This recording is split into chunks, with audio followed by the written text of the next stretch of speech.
Hello, everyone, and welcome back to X-Ranger. Before we begin, I thought it would be interesting if each of you could leave a comment indicating which part of the world you're joining us from. Also, don't forget to like and subscribe if you're enjoying the episodes. Now let's get comfortable, relax, and start our program. I've never really told this story outside my immediate family. It happened in the fall of 1982 when I was 16 and my dad took me grouse hunting on Squawk Mountain in Washington. Even now at 57, I still get this weird feeling in my stomach just thinking about it. I'm only sharing this because I came across some posts about similar experiences, and I guess it's finally time to get this off my chest. Dad and I had this tradition of hunting together every fall. He taught me to shoot when I was 12, and by 16, I was pretty comfortable with his old Remington shotgun. That particular day in October started like any other hunting trip. Woke up at 4 a.m., loaded the truck with our gear, while Mom made us sandwiches and hit the road before sunrise. We reached the old logging road that winds up Squawk Mountain around 7 a.m. The weather was perfect, clear blue sky, temperature in the low 50s, just cold enough to keep you alert, but not uncomfortable. Dad parked his old Ford pickup at a small clearing about halfway up the mountain. There was nobody else around, which wasn't unusual for a weekday. "Should be a good day for grouse," Dad said as we loaded our shells and checked our gear. He was always optimistic about hunting, even though we often came home empty-handed. That was never really the point anyway. It was about being outdoors together. We started hiking along this old mining road that cuts through the mountain. Dad knew these woods like the back of his hand. He'd been hunting here since he was younger than me, and his dad before him. The mining road was wide enough for us to walk side by side, talking quietly about school, my upcoming basketball season, and the Seattle Seahawks' terrible start that year. We walked for about 3 hours, covering maybe 4 to 5 miles. The forest was beautiful that day, all those fall colors, the smell of pine and damp earth. Normally, we'd have spotted a few grouse by then, but we hadn't seen a single one, not even heard the distinctive flutter of wings. Dad seemed puzzled. "Let's try that game trail over there," he suggested, pointing to a narrow path veering off the main road into thicker forest. "Animals know where the food is better than we do." The trail was well used but narrow, forcing us to walk single file. Dad went first, with me following maybe 10 feet behind. The path twisted through denser forest, and I remember noticing how the trees changed. More old-growth pines, less undergrowth, and a lot less light filtering through the canopy. We walked another mile or so on this trail, and I started getting this weird feeling, not exactly fear, just uneasiness. The trail began descending into this gully between 2 mountains. The temperature dropped noticeably as we went deeper into the shadows. I remember checking my watch. It was about 11:30 a.m., but it felt like late evening in that gully. The silence was different too. There were no bird calls, no squirrels rustling in the brush, just our footsteps and occasional breathing. I was so focused on watching where I stepped that I barely noticed this dirt wall that had appeared on our right. It was maybe 6 feet high, running parallel to the trail we were on. It looked like some kind of natural erosion feature, or maybe an old mining dump. Dad didn't mention it, so I just kept following him. That's when I heard it. Footsteps, not ours. These were coming from behind us, but not directly on our trail. They were on the other side of that dirt mound. At first I thought maybe it was another hunter, but something about the sound was off. The footsteps were heavy, really heavy, and spaced farther apart than a normal person's would be. Each step made this crunching sound as whatever it was stepped on dried leaves and twigs. Dad must have heard it too, because he suddenly stopped and turned, putting his finger to his lips. His expression wasn't just alert. There was concern there. He motioned for me to squat down, which I did instantly. He readied his shotgun, holding it at a low, ready position. The footsteps kept coming, getting louder. Whatever it was walking parallel to us, just on the other side of that dirt mound. Dad whispered, barely audible, "Probably a bear." But even as he said it, I could tell he didn't believe it. Bears don't walk on two legs for that long, and the rhythm was all wrong. Then we heard branches breaking, not undergrowth, but actual tree branches, high up. I looked up and realized the branches being broken had to be at least 7 to 8 feet off the ground. Only the upper parts of the trees had these dead branches, because the lower forest was too dark for branches to survive. Whatever was walking was tall enough to bump into these high branches as it moved. The footsteps stopped abruptly when the creature was just a few feet away from us on the other side of the mound. I held my breath, literally afraid to make any sound. My heart was pounding so hard I was sure it could hear it.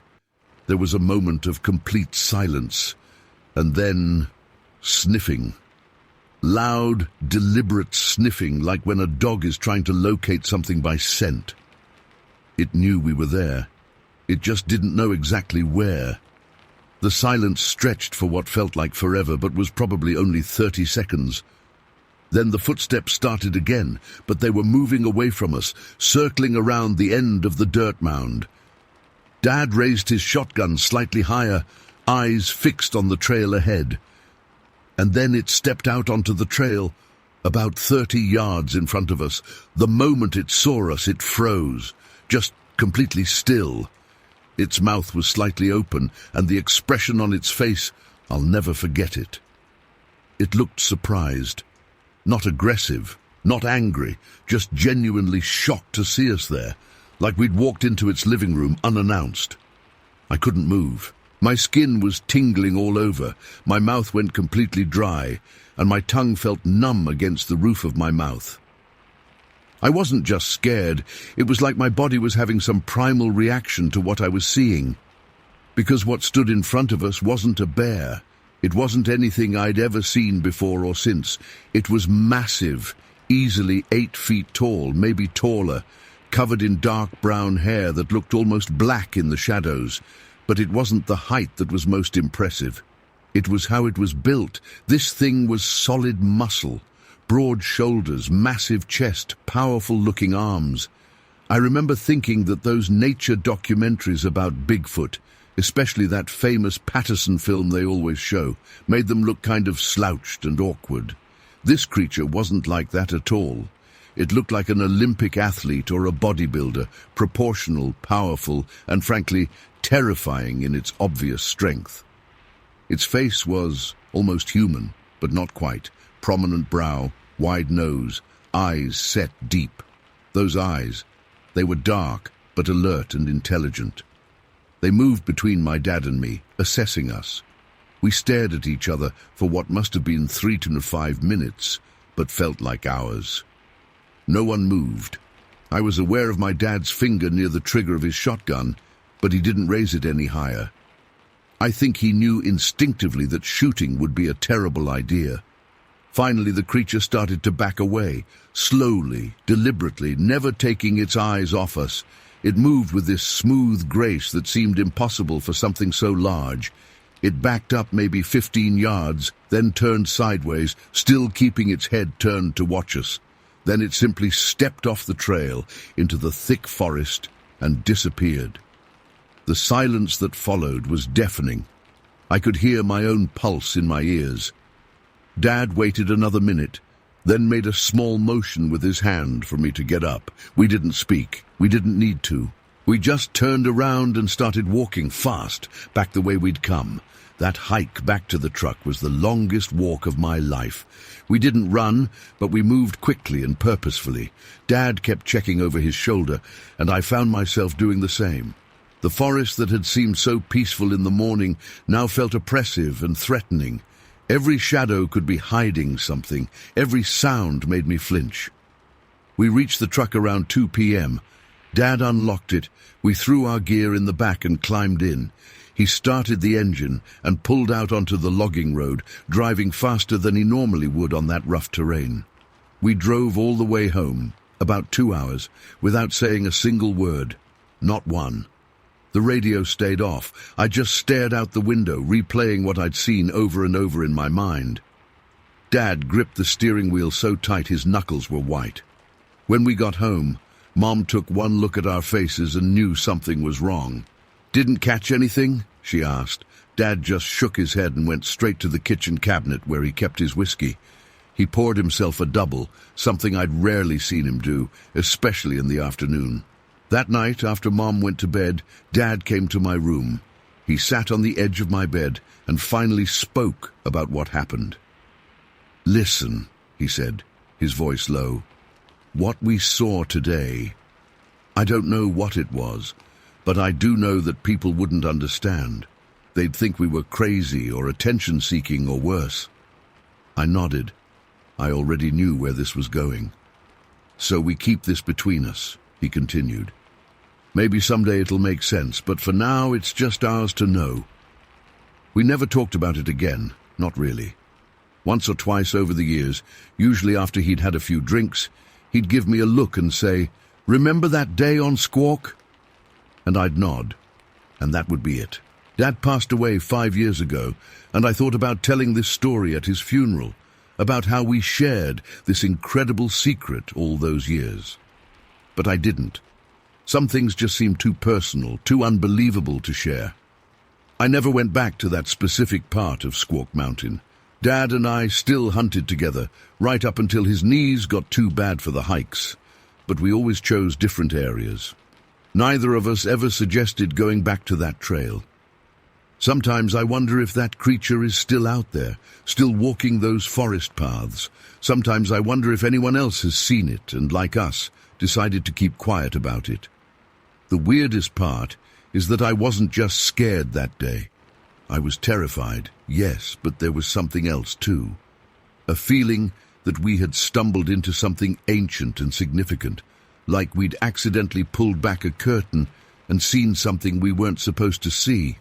Not because it was threatening, but because it existed in a world parallel to ours, one that usually remains hidden. I've never told anyone else about this until now. Not my wife, not my own kids. But lately, I've been thinking about it more and more.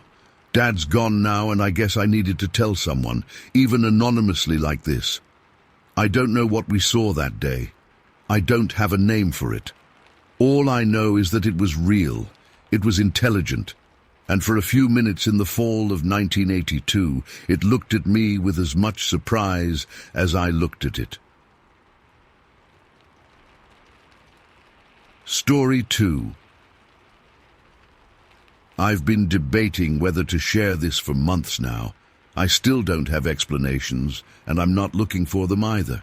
I just need to get this off my chest because keeping it bottled up is driving me crazy. My husband refuses to talk about it, and I don't blame him. We live in a small white house just outside Cincinnati. Nothing fancy, but it's a nice place with about 3 acres of protected woodland right next to us that belongs to the Cincinnati Nature Society. Our driveway is pretty long, maybe 40 yards, and ends at this small 7-foot hill. The woods run right alongside it, literally just 3 feet from the right edge of our driveway. We always park our cars side by side at the end. Our minivan ends up about 5 feet from the tree line. My husband Mike has always been the steady one in our family. 20 years in construction, he's the guy who laughs when others get scared on job sites. Heights, confined spaces, electrical problems, nothing ever rattled him. The kids and I used to joke that he'd probably face down a tornado with a beer in his hand, telling it to keep the noise down. That's why what happened that morning in February changed everything. Mike's alarm went off at 4 a.m. like always. He has to be at the construction site by 5:30, and it's about a 40-minute drive. I remember it was particularly cold that morning, around 20 degrees, and there had been a light dusting of snow the night before. Everything was quiet, that deep winter quiet, where sound just seems to disappear. I got up with him like I always do. It's our little routine. I make his coffee while he showers, pack his lunch, and walk him to the side door when he leaves. The kids were still asleep upstairs. Jake's 13 and Emma's 10. It was pitch black outside, no moon that night. Mike kissed me in the kitchen and grabbed his coffee thermos. "See you tonight," he said, and headed for the side door that leads to the driveway. Nothing unusual. I followed him to lock up after he left, like always. He opened the door and stepped outside onto the concrete path that leads to the stairs down to the driveway. The motion sensor light came on, illuminating the area in that harsh yellow glow. I was about to close the door behind him when he suddenly stopped dead in his tracks, maybe 20 feet from the house.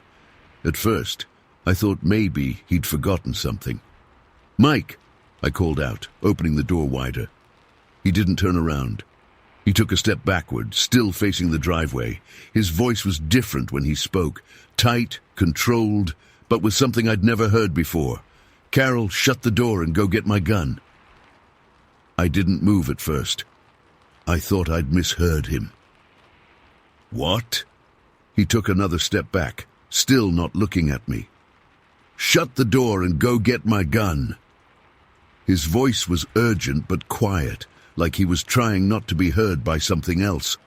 Mike has a 12-gauge Remington shotgun he keeps in our bedroom closet. He's had it for years, mainly for home protection, but I've never seen him actually need to use it. The serious tone in his voice sent ice through my veins. He kept backing up slowly until he reached the door, then suddenly lunged inside, almost knocking me over.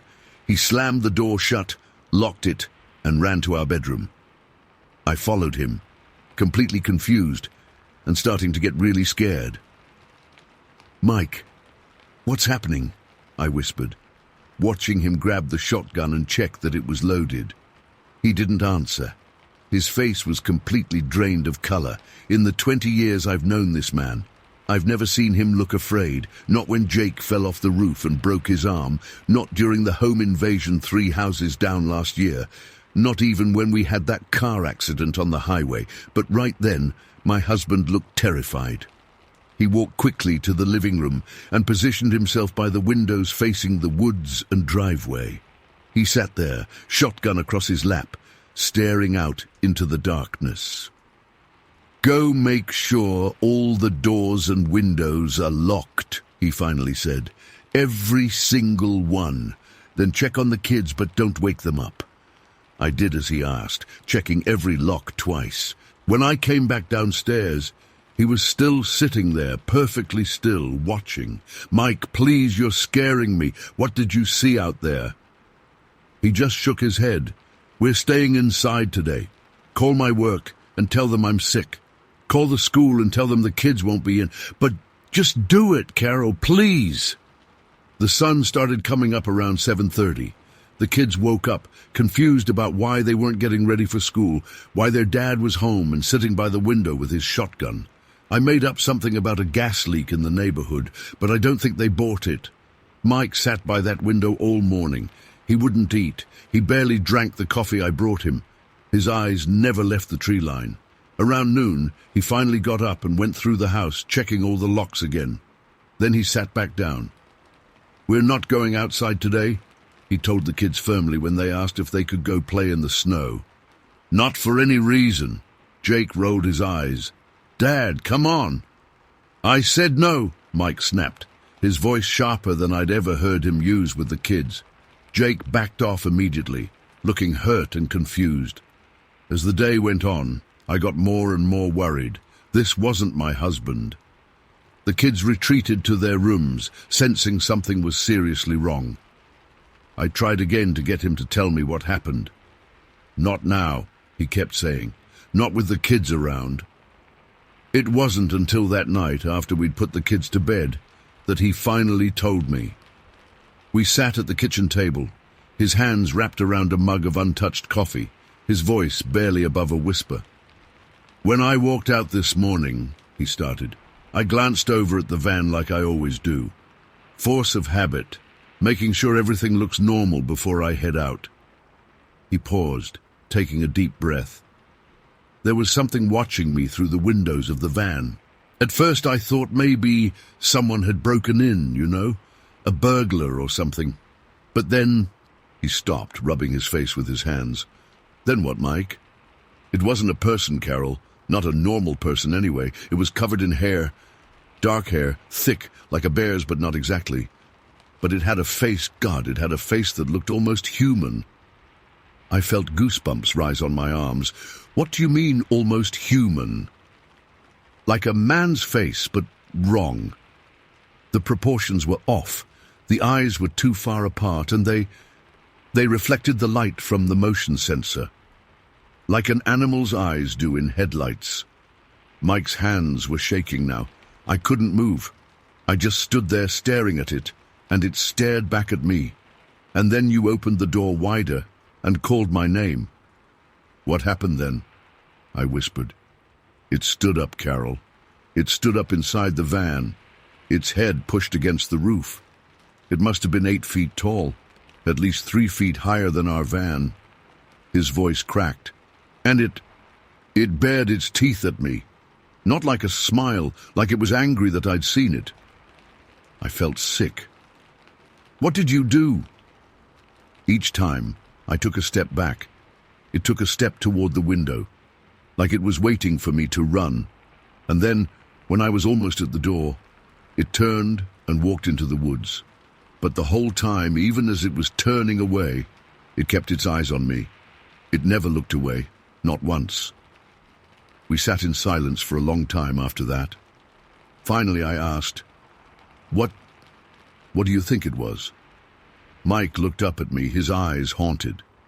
Bigfoot, I guess. That's the closest thing I can think of, but saying that name doesn't make it any less terrifying. Whatever it was intelligent. It was watching me, waiting for me. That was 3 months ago. For almost a month afterward, Mike wouldn't let any of us outside except for school, and even then, he drove the kids right to the door and picked them up in the same spot. He installed more motion sensor lights all around the property. He bought security cameras. The thing is, we never saw anything on those cameras, never found any strange footprints, never heard any unusual noises in the woods. If I hadn't seen the absolute terror in my husband's eyes that morning, I might think he'd imagined it all. Mike hasn't mentioned it since that night at the kitchen table. When I try to bring it up, he changes the subject or walks away. It's like he's trying to erase it from his mind. But I know he hasn't forgotten. He still parks both cars much closer to the house now. He's installed even more lights, and sometimes I catch him staring out at the woods with that same look of fear in his eyes. My husband was never afraid of anything before that morning. Now he flinches at shadows. He double-checks locks. He doesn't take the trash out after dark. I don't know what he saw that morning. I don't know if it was really what he thinks it was. But I do know that something happened that changed him forever. And the worst part, every time I look at those woods now, I can't shake the feeling that whatever it was, it's still out there. Watching, waiting. I've thought about moving, but Mike refuses to even discuss it. It's like he thinks if we run, it might follow us. So we stay.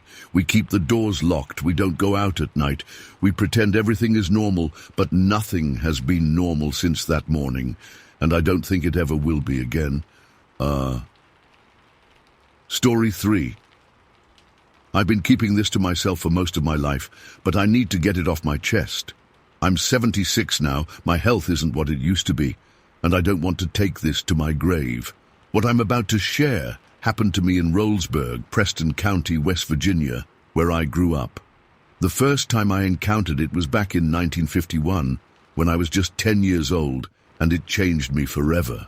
Our family owned a decent piece of land that stretched along the Cheat River in the Allegheny Mountains, about 25 miles south of the Pennsylvania state line. Most folks around there worked in coal, timber, or on their farms. It was a different time back then. Kids could wander and explore without parents worrying too much. We didn't have video games or the internet. Our playground was the mountains, forests, and rivers. That day in May started like any other. School was almost over for the year, and I was buzzing with that pre-summer excitement only a kid can understand. After finishing my chores that morning, Dad said I could go exploring as long as I was back before supper. Mom packed me a sandwich and a jar of water, and I headed out with my slingshot tucked in my back pocket. I'd spent countless days roaming our property, but I'd been wanting to check out this spot where the B&O railroad ran alongside the river. There was this old storage building the railroad used, where they kept maintenance equipment. I'd seen workers there sometimes, but mostly it sat empty. The spot was maybe a mile from our house, not too far for a kid used to walking everywhere. It was warm for May, and I remember swatting at mosquitoes as I made my way through the trail that ran parallel to the river. The water was high that spring from all the rain, rushing over rocks and creating that white noise that's somehow both calming and exciting. When I reached the railroad tracks, I walked along them for a bit, balancing on the rails like kids do. The storage building was in sight, a weathered wooden structure with peeling grey paint and a rusted metal roof. Nothing special, just a basic utility building. Behind it rose the mountainside, steep and densely wooded, except for one large clearing about halfway up where a rock slide had happened years ago. I was just standing there throwing rocks into the river and watching the splashes when something made me look up toward that clearing on the mountainside. I don't know if it was a sound or movement or just that feeling when you know you're being watched. That's when I saw it.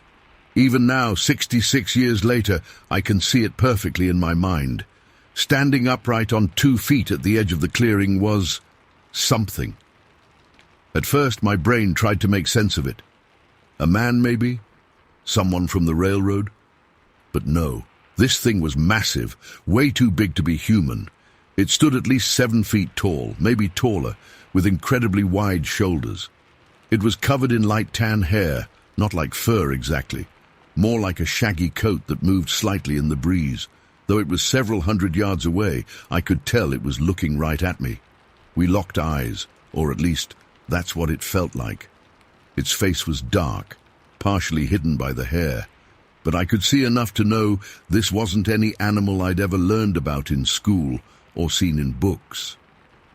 For what seemed like forever but was probably just a few seconds, we stared at each other.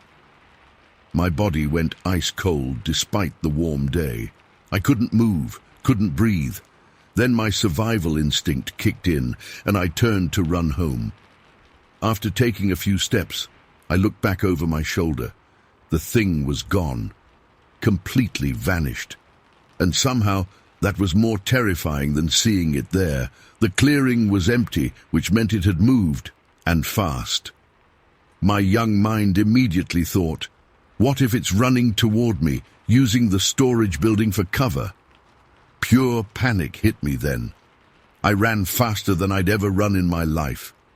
The path home seemed 10 times longer than it had earlier. Every snapping twig, every rustle of leaves made me certain the creature was right behind me. My lungs burned, but I didn't slow down until our house came into view. I burst through the door, nearly knocking over my mother who was in the kitchen. I was sobbing, trying to explain what I'd seen between gasps for air. Dad came in from the back porch, alarmed by the commotion. "Thomas, slow down, son. What's got you so worked up?" I told them about the creature, the enormous hair-covered thing that had been watching me. Dad looked concerned, but I could tell he was skeptical. "Probably just a bear standing on its hind legs," he suggested, but I shook my head violently. "No, Dad, bears don't stand like that, and it was watching me, really watching me, and it disappeared so fast." Mum gave Dad that look parents give each other when they're not sure what to do. Dad sighed, grabbed his rifle, and told me to show him where I'd seen this thing. My brother Jack, 4 years older than me, came along too, excited by the prospect of adventure. The walk back to the railroad felt like a death march. Every step closer made my stomach tighten more. When we reached the spot where I'd been standing, I pointed up to the clearing. There! It was standing right there, looking down at me. Dad squinted up at the clearing, scanning the area carefully. Jack bounded ahead, eager to investigate, but Dad called him back sharply. "Stay close, boy." We walked closer to the storage building, and Dad examined the ground around it, looking for tracks, I guess. Then we climbed partway up the slope toward the clearing, but the way was steep and overgrown. "I don't see anything, Thomas," Dad finally said.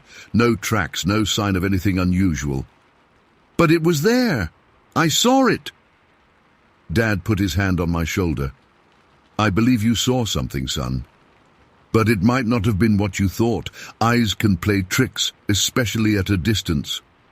I knew what I saw.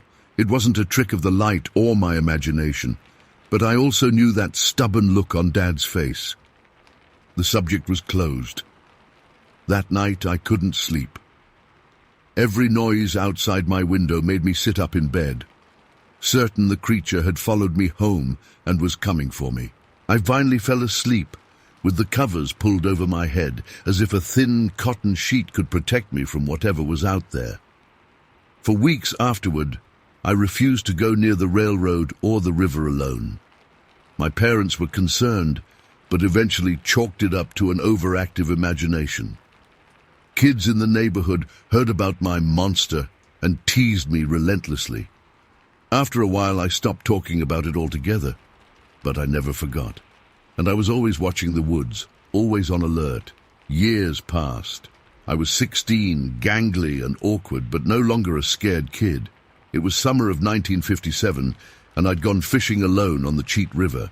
By then, I'd managed to convince myself that what I'd seen as a 10-year-old was probably just a bear, like Dad had said, or maybe even just a shadow that my young mind had transformed into something more sinister. I was about half a mile from the railroad building, in a secluded bend of the river where I knew the fish liked to gather in the shade of an overhanging rock. It was peaceful there, the only sounds being the rush of water and occasional birdsong. I'd been there maybe an hour, had caught a couple of decent-sized bass, when I heard something that made my blood run cold. From up on the mountain behind me came a sound, not quite a howl, not quite a roar, but something in between. Something that didn't belong to any animal I knew of. I froze, my fishing line forgotten in the water. The sound had come from high up, but then I heard something else. The crack of branches, the shift of rocks, footsteps, heavy ones, coming down the mountainside behind me. For a moment I couldn't move. It was happening again, 6 years later, but it was happening again. Then came the scream. I've heard mountain lions, I've heard foxes, which can make the most ungodly sounds. I've heard just about every animal that lives in these mountains. This wasn't any of them. This scream was so loud, so piercing, that it physically hurt my ears. It felt like it was drilling directly into my brain. I dropped my fishing rod, grabbed my tackle box, and ran. I didn't look back, didn't try to see what had made that sound. I already knew. Some part of me had always known it was still out there. When I got home, I was a mess. My parents were alarmed. I was 16, too old to be spooked by shadows in the woods. I told them about the sound, but not about my suspicion that it was connected to what I'd seen years before. I didn't want to be the crazy kid with the monster stories again. Dad and a couple of neighbors went to check it out, but of course, they found nothing, just like before. I wasn't the only one who had strange experiences in those woods. About a year later, 2 of my friends, Bill and Mike, were hunting up near Cranberry Creek, maybe 5 miles from our place. They were heading back to Bill's family cabin as dusk was falling when they both spotted something watching them from behind a thicket of rhododendrons. According to them, it was huge and covered in hair, standing upright like a man but much bigger. They froze, and so did it.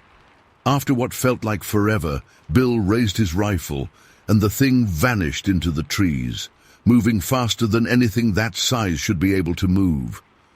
When they told me about it, they had no idea about my own experiences. The look in their eyes was enough to tell me they weren't making it up. They were genuinely terrified, and these were guys who'd grown up hunting these mountains, who weren't afraid of bears or wildcats or anything else that lived there. Then there was the incident with my brother Jack's hunting dogs. Jack had 2 blue-tick hounds, the best hunting dogs in the county according to him. They feared nothing and would chase anything. One November morning, they picked up a scent while Jack was deer hunting and took off like bats out of hell up the mountain. Jack followed for a while, but they were too fast. He assumed they'd chase whatever it was for a bit and then come back like they always did, except they didn't come back. Not until late that night, when Jack heard whining at the back door. Those two fearless dogs were cowering on the porch, tails tucked between their legs, trembling like they'd seen the devil himself.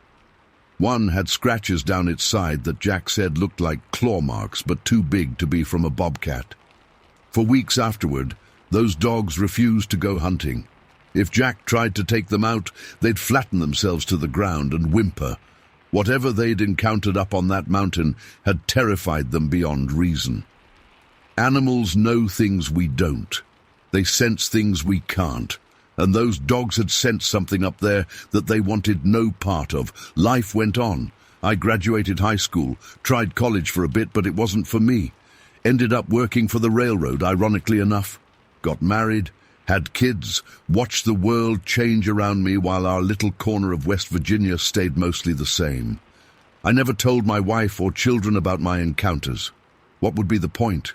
They'd either think I was crazy or they'd be scared of the woods I wanted them to love. Then, in 2006, I was 65 years old, sitting in my living room watching TV when a documentary came on. They were talking about something called the Patterson-Gimlin film from 1967, showing footage of what the narrator called Bigfoot. The grainy image showed a large, hair-covered creature walking on two legs, turning to look at the camera before disappearing into the trees. I nearly fell out of my chair. The build, the way it moved, it was almost identical to what I'd seen standing in that clearing 55 years earlier. The only difference was the color. The creature in the film was darker than the light tan thing I'd seen. Finally, after all those years, I had confirmation that I wasn't crazy. Other people had seen it too, not just in West Virginia, but across the country. There was even a name for it. I've never told this story publicly before now, but I'm an old man, and I don't have many years left. The truth deserves to be known, even if some folks won't believe it. I know what I saw that day by the river.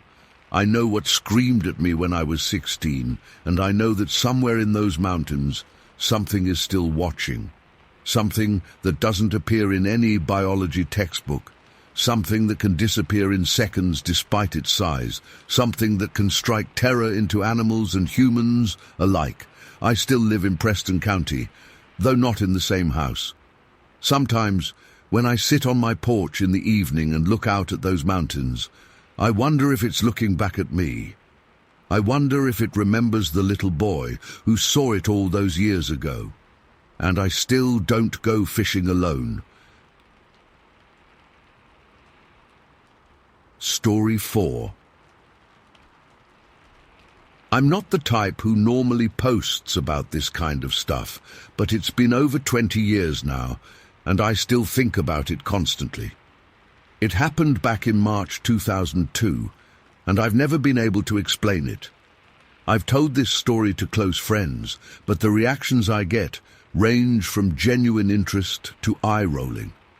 So I figured I'd share it here where people might actually believe me. Me and my two buddies, I'll call them Derek and Aaron, decided to go exploring in the Oregon Coast Range one Saturday. We were bored college students with nothing better to do, and we loved hiking around those mountains just to see what we could find.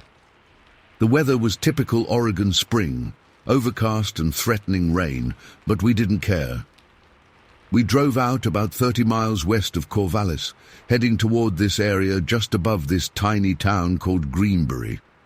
We were specifically on the southeast side of Buck Mountain, which is south of Mary's Peak, the highest point in the Coast Range. The three of us had been there a few times before, but we wanted to try a different route that day. We were in Derek's old Chevy pickup, bouncing along this rough BLM road that wound up the mountain. It was around noon, and we'd packed some sandwiches and a couple beers. Nothing crazy, just planning to have lunch somewhere with a view. The forest was really dense there, lots of Douglas fir and western hemlock, with that thick understory of ferns and salal that's everywhere in western Oregon.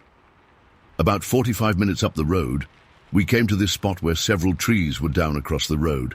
At first I thought they'd fallen naturally, but when we got out to look, we realized they'd been cut, like deliberately cut with chainsaws, and then just left there blocking the road. I remember thinking it was weird.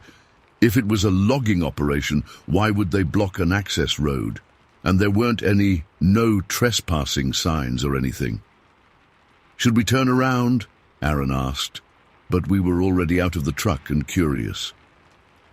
"Nah, let's just climb over and walk for a bit," I said. "Maybe there's something cool up ahead." So we parked the truck, grabbed our water bottles and climbed over the logs. The road continued and made this sharp 90-degree turn about 100 yards past the fallen trees. As we rounded that corner, Aaron suddenly stopped and pointed at the ground. "Hey, check that out," he said. "Is that what I think it is?" I looked down and saw what appeared to be a partial footprint in a muddy patch on the side of the road.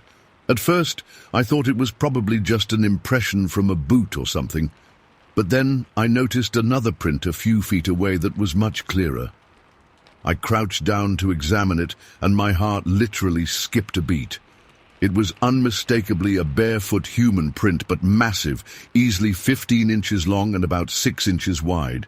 You could clearly see 5 toes, and the impression was deep, like whatever made it was really heavy. I put my boot next to it for comparison. I wear a size 11, and this print was half again as large. "Holy shit," Derek whispered, leaning in. "That's not human, is it?" I didn't answer right away because my mind was racing. I've been hiking all my life, and I know what bear tracks look like. This wasn't a bear. Bears have 5 toes too, but their prints are wider, with claw marks extending beyond the toes. This was shaped exactly like a human foot, just enormous. "Let's see if there are more," Aaron suggested, already moving up the road. We started following what turned into a clear trail of these massive footprints. They weren't all perfect impressions. Most were just deep disturbances in the soil, like something extremely heavy had been walking. The stride length was what really got me. I'm 6'2", and when I tried to match the distance between prints, I had to stretch my legs as far as possible, and I still couldn't match it. It had been drizzling lightly when we arrived, but now the rain picked up a bit. We were all getting wet, but none of us even mentioned turning back. We were completely absorbed in tracking these prints. "I'm gonna get my camera from the truck," Derek said suddenly. "You guys keep going. I'll catch up." While Derek jogged back to the truck, Aaron and I continued following the trail. The prints led straight up a steep section of the mountain, off the road and into the trees. We had to push through some dense undergrowth, getting soaked from the wet vegetation, but we were too curious to stop. That's when I noticed something that made the hair on my arms stand up. There was a second set of tracks paralleling the first, smaller ones maybe 10-11 inches long, but with the same characteristics, the same 5 toes, the same deep impressions, like a smaller version of whatever made the big prints. "Aaron," I said, my voice barely above a whisper, "look at this. There are 2 of them." Aaron crouched down beside me, his face pale.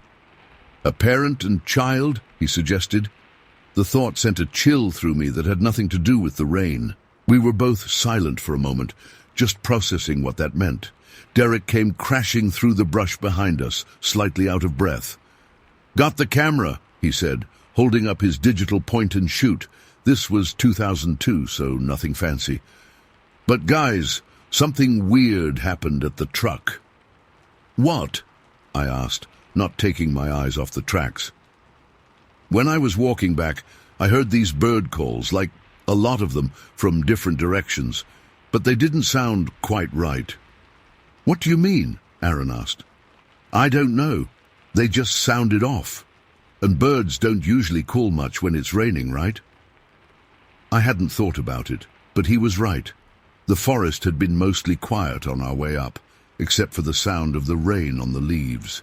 "Maybe they weren't birds," I said, immediately regretting how ominous that sounded. We stood there in the increasing rain, looking at each other with this unspoken understanding. Whatever had made these tracks had crossed the road shortly before we arrived. The impressions were fresh. You could see the rain hadn't had time to fill them in. And based on the direction, whatever it was had heard our truck coming and had taken to higher ground. Derek took several photos of the footprints, though I was worried the rain might be washing them out. We followed the tracks for another quarter-mile up the mountain before they disappeared into a rocky area where they left no visible marks. By this point, we were all soaking wet and starting to get cold. The excitement was giving way to a growing sense of unease. We were out here alone, miles from the nearest town, tracking something that made footprints bigger than any humans. "Maybe we should head back," Aaron suggested, and Derek and I quickly agreed. On the way down, we walked close together, much more aware of our surroundings than we had been on the way up. Every snapping twig or rustling bush made us stop and look around. The forest seemed different now, less familiar, more threatening. "What do you guys think made those prints?" Derek finally asked what we were all thinking. "I don't want to say it," Aaron replied. "Sasquatch," I said, immediately feeling stupid for even saying it out loud. "But that's ridiculous, right?" Neither of them answered right away. "What else could it be?" Derek finally responded. "A really huge guy with no shoes hiking with a smaller, really huge guy with no shoes, in the rain, on a blocked-off logging road?" He had a point. The fallen trees meant no vehicles had been up there recently. We hadn't seen any other cars or people all day. And who goes hiking barefoot in the Oregon mountains in March? When we got back to the truck, we sat inside with the heater blasting, not immediately driving away. We were trying to process what we'd seen. "We should report this," Derek said. "To who?" Aaron laughed nervously. "The Bigfoot police." "The Forest Service, I guess," Derek replied. "They might want to know." We drove back to Corvallis mostly in silence, each lost in our thoughts. That night I couldn't sleep. I kept replaying everything in my mind, wondering if there was some logical explanation we'd missed. The next day, Derek called the local forest ranger station. When the ranger answered, Derek awkwardly explained that we'd found big, bare human tracks in the Buck Mountain area. The ranger's response floored us. "Oh, you mean Sasquatch tracks? We had those last year over in Colton." Derek put the call on speaker so Aaron and I could hear. The ranger wasn't dismissive at all. He actually asked detailed questions about the location, the size of the prints, and whether we'd noticed any unusual sounds or smells. He told us they get a handful of similar reports every year from that general area. I've returned to that spot several times since then, though never alone. I've never found tracks like that again, but every time I'm in those mountains, I feel watched. It's hard to explain. Like there's something just beyond the trees, observing. I know how this sounds. I was a skeptical person before this happened, the kind who'd roll my eyes at stories like the one I'm telling now. But when you see something with your own eyes that challenges everything you thought you knew about the world, it changes you. Those footprints were real. We all saw them. We have the photos, though they didn't turn out as clear as we'd hoped because of the rain, and they weren't made by a bear or an elk or any animal I'm familiar with. They were distinctly human-like, just impossibly large. I don't know what we encountered that rainy day in March 2002. I can't say for certain that Sasquatch exists, but I know what I saw, and 20 years later, I still can't explain it. Sometimes I'm driving through the Coast Range, and I'll look up at those densely forested mountains and wonder what's really out there hiding among the trees. Story 5. I've been debating for months whether to post this. I'm not the type to make up stories or exaggerate. My friends know me as the level-headed one, the skeptic even. What happened that night in 2003 has haunted me for almost 20 years now, and I still don't have a rational explanation for it. It was October 2003, during a lunar eclipse in upstate New York. My buddy Peter has this small cabin that's been in his family for generations, nestled in the woods about an hour from any real town. We'd been going there since high school, hunting, fishing, just getting away from everything. That weekend was supposed to be like any other. Some beers, maybe catch something for dinner, shoot the shit around a campfire. We decided to camp out on this small hill about a quarter-mile behind Peter's cabin. We'd built a lean-to shelter there a few summers back. Nothing fancy, just enough to keep the rain off if the weather turned. It was a clear night, though, perfect for watching the eclipse. The air had that crisp fall feel to it, where you can smell the leaves and the coming winter. Peter crashed early, around 10:30. He'd driven up straight from work and was beat. I wasn't tired yet, so I stayed up poking at our small campfire, just enjoying the quiet and watching the eclipse slowly darken the moon. It must have been around 11 when I first heard it. At first, I thought it was just deer. There's a game trail that runs about 150-200 yards from our camp, and you often hear them moving through there at night. The sound was coming down the hill, moving to our left, but something about it wasn't right. Deer make distinctive sounds. These were different. There were these popping sounds, like someone taking a baseball bat to a tree trunk. Not just once, but repeatedly. Then came the growls. I've been hunting my whole life. I know what bears sound like, what coyotes sound like. This wasn't like anything I'd ever heard. It was almost lion-like, but higher-pitched, with this weird modulation to it. Whatever it was circling our camp, but it wasn't getting closer. It maintained that same distance, maybe 150-200 yards away, just circling for almost 30 minutes.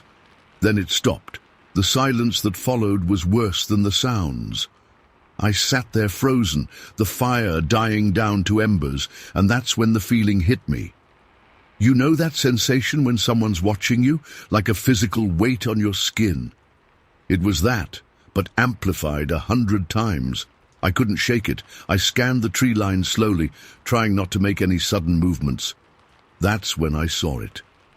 In a stand of pine trees about 100 yards out, there was this dark shape. At first I thought it was just a broken tree trunk. It was tall, maybe 7 to 8 feet, and wide, way wider than any person I've ever seen.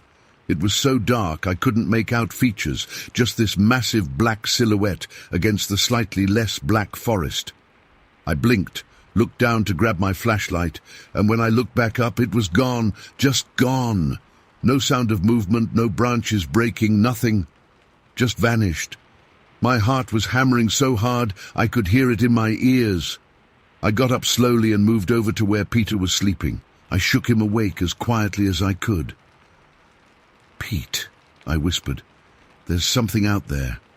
Something big." He's always been a light sleeper. Military training will do that to you. He was alert immediately, reaching for his rifle before I'd even finished explaining. As I was telling him what I'd heard and seen, we both froze. The popping and thudding sounds had started again, this time from a different direction. Peter checked his gun, an old 30-06 he's had forever, and loaded it without a word. We decided to investigate where I'd seen the shadow. Peter took the lead, moving way more quietly than a guy his size should be able to. I followed, scanning the trees, jumping at every little sound. We didn't find anything right away, but I could hear something moving on the ridge. It seemed to be keeping pace with us, but moving away. After about 15 minutes of searching and finding nothing, we headed back to our shelter. We figured maybe it was just a bear, though I've never known a bear to act like that. We sat back to back at the camp, the fire now just a faint glow. Peter kept his rifle across his lap. We talked in hushed voices about what it could have been, trying to convince ourselves it was nothing. I was almost starting to believe it. Then, about 30 minutes later, it came back. This time, there was no mistaking it for wildlife. Whatever it was making a ton of noise, banging on trees again, but harder. We heard a massive crash, like something had pushed over a whole tree. Then came the footsteps, heavy, deliberate footsteps, moving through the underbrush. And the growling. Jesus, that growling. It circled behind our camp again, closer this time, maybe just 30, 50 yards away. I've been in the woods my whole life. I've encountered bears, coyotes, even a mountain lion once. I've never felt fear like I did that night. It wasn't just the unknown, it was the deliberateness of it all. This thing was circling us, making noise, letting us know it was there. It was hunting behavior, but no animal I know hunts like that. Peter and I didn't even need to discuss it. We grabbed our stuff and got the hell out of there. We didn't bother packing everything properly, just shoved what we could into our bags and practically ran back to the cabin. It was around 2 a.m. when we locked the door behind us. We spent the rest of the night with all the lights on, taking turns watching out the windows. Nothing approached the cabin, but I don't think either of us slept more than 20 minutes at a time. When morning came, I was almost convinced it had been some kind of shared hallucination. Maybe some mushrooms in our dinner, maybe the eclipse playing tricks on us. But I knew deep down that what we'd experienced was real. After some coffee, and as the sun got higher, I convinced Peter we should go back and at least retrieve the rest of our gear. He agreed, but insisted on bringing his rifle. The walk back up the hill felt like miles instead of a quarter mile. Our campsite looked normal in the daylight. The shelter was undisturbed. Our remaining gear was where we'd left it, but as I was packing up my sleeping bag, I noticed something at the edge of our clearing. There, in a patch of soft earth, was a footprint. Not a human footprint, and definitely not a bear. It was massive, at least 3 inches longer and 2 inches wider than my size 12 boot. The shape was all wrong too. It had 5 distinct toe impressions, but they were spread out differently than a human foot. The ball of the foot was wider, the heel narrower. I called Peter over, and we both just stared at it. He took some photos with his old film camera, but I don't know if they turned out. He never showed them to me after, and I never asked. Then we found the tree. About 50 yards from our camp, there was a dead tree, maybe 20 feet tall, completely uprooted. The root ball was exposed, earth and leaves disturbed all around it. It wasn't a huge tree, but it would have taken considerable strength to push it over like that. This was undoubtedly the source of the crash we'd heard. What really got me, though, were the marks on the surrounding trees. On 3 or 4 of the nearby pines, at about 7 feet high, were these impact marks in the bark. Like something had struck them repeatedly with a blunt object. The wood was splintered inward, fresh sap still oozing. We didn't stay long after finding those marks. We grabbed our stuff and headed back to the cabin. We spent the rest of the day inside, drinking more than we should have, trying to make sense of what happened. Peter and I have different backgrounds. Me, a lifelong hunter, him with military experience. But we both know the woods. We both know what's supposed to be out there. Whatever was stalking us that night doesn't fit into that category. I've gone back and forth 1,000 times since that night. Was it a bear? No bear moves like that, makes those sounds or marks trees at that height. Was it people messing with us? Maybe. But we were miles from anywhere, and who would go to those lengths just to scare a couple of guys camping? The only explanation that makes any kind of sense to me, as crazy as it sounds, is that it was a Sasquatch. I've never been one to believe in cryptids or monsters. I've always laughed at those shows and the blurry photos, but after that night I don't laugh anymore. I haven't been back to Peter's cabin since. He still goes up there occasionally, says he's never experienced anything similar. But he doesn't camp on that hill anymore either. The thing that still haunts me isn't just what I saw or heard. It's the feeling of being watched, sized up, evaluated. Whatever was out there that night was intelligent. It was deliberately intimidating us, testing our reactions, maybe even communicating in its own way. Sometimes I wake up at night thinking I can hear those popping sounds again, that strange, high-pitched growl. I live in the suburbs now, hundreds of miles from those woods. But in those moments between sleep and waking, I'm right back there, watching that dark shape vanish into the trees. I don't expect anyone to believe me. I'm not sure I would believe it if someone else told me this story. But I know what I experienced, and I know that whatever is out there in those woods, it's watching, waiting, and it knows we're afraid. Story 6. I haven't talked about this in the 21 years since it happened, but I can't sleep tonight, and writing it down might help. This happened back in 2002, and I swear every detail is burned into my memory like it happened yesterday. My brother David and I used to go hunting together a lot. We weren't exactly by the book about it. That particular morning in late February, hunting season had technically ended weeks ago. But we'd had a streak of bad luck all season, and David convinced me to take one last trip into Tillamook Forest. "Just one deer," he said. "Nobody's going to know." I remember picking him up at 4:30 a.m. in my old Jeep Cherokee. It was that deep kind of dark you only get in rural Oregon, where the blackness feels like it could swallow you whole. The air was damp and cold, typical Pacific Northwest. We drove about 40 minutes to our usual spot, off one of those unmarked logging roads that snake through Tillamook. Not many people knew about this particular area, which is why we liked it. We parked and gathered our gear in silence. 2 Remington 30-06 rifles, our packs, and a thermos of coffee. David brought a small bottle of whiskey too. "For when we get our deer," he said with a grin. My brother was always the more confident one. We set off following this little stream we knew about. It was barely visible in our flashlight beams, but we could hear it gurgling. The plan was to track along it until daybreak, looking for deer trails. The stream eventually fell into a pretty steep ravine, maybe 40 feet deep. We'd been in that area before and knew there was good deer movement through there. The sky was just starting to lighten when we heard it. Movement ahead of us. We immediately clicked off our flashlights and dropped into a crouch. About 50 yards ahead, I could make out the silhouette of a decent-sized buck moving through the trees. It was coming from our right, moving fast, too fast for a casual morning stroll. That's when things started getting weird. The deer was sprinting like something was after it. It was running straight toward the ravine, which made no sense. Deer don't just charge blindly toward drop-offs. They're too smart for that. "Get ready," David whispered, bringing his rifle up. I did the same, but before either of us could get a clean shot, the most bizarre thing happened. That buck ran full speed right off the edge of the ravine.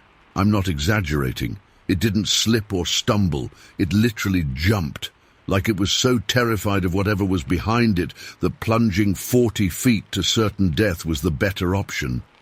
We heard the sickening thud as it hit the bottom. David and I just looked at each other, completely stunned.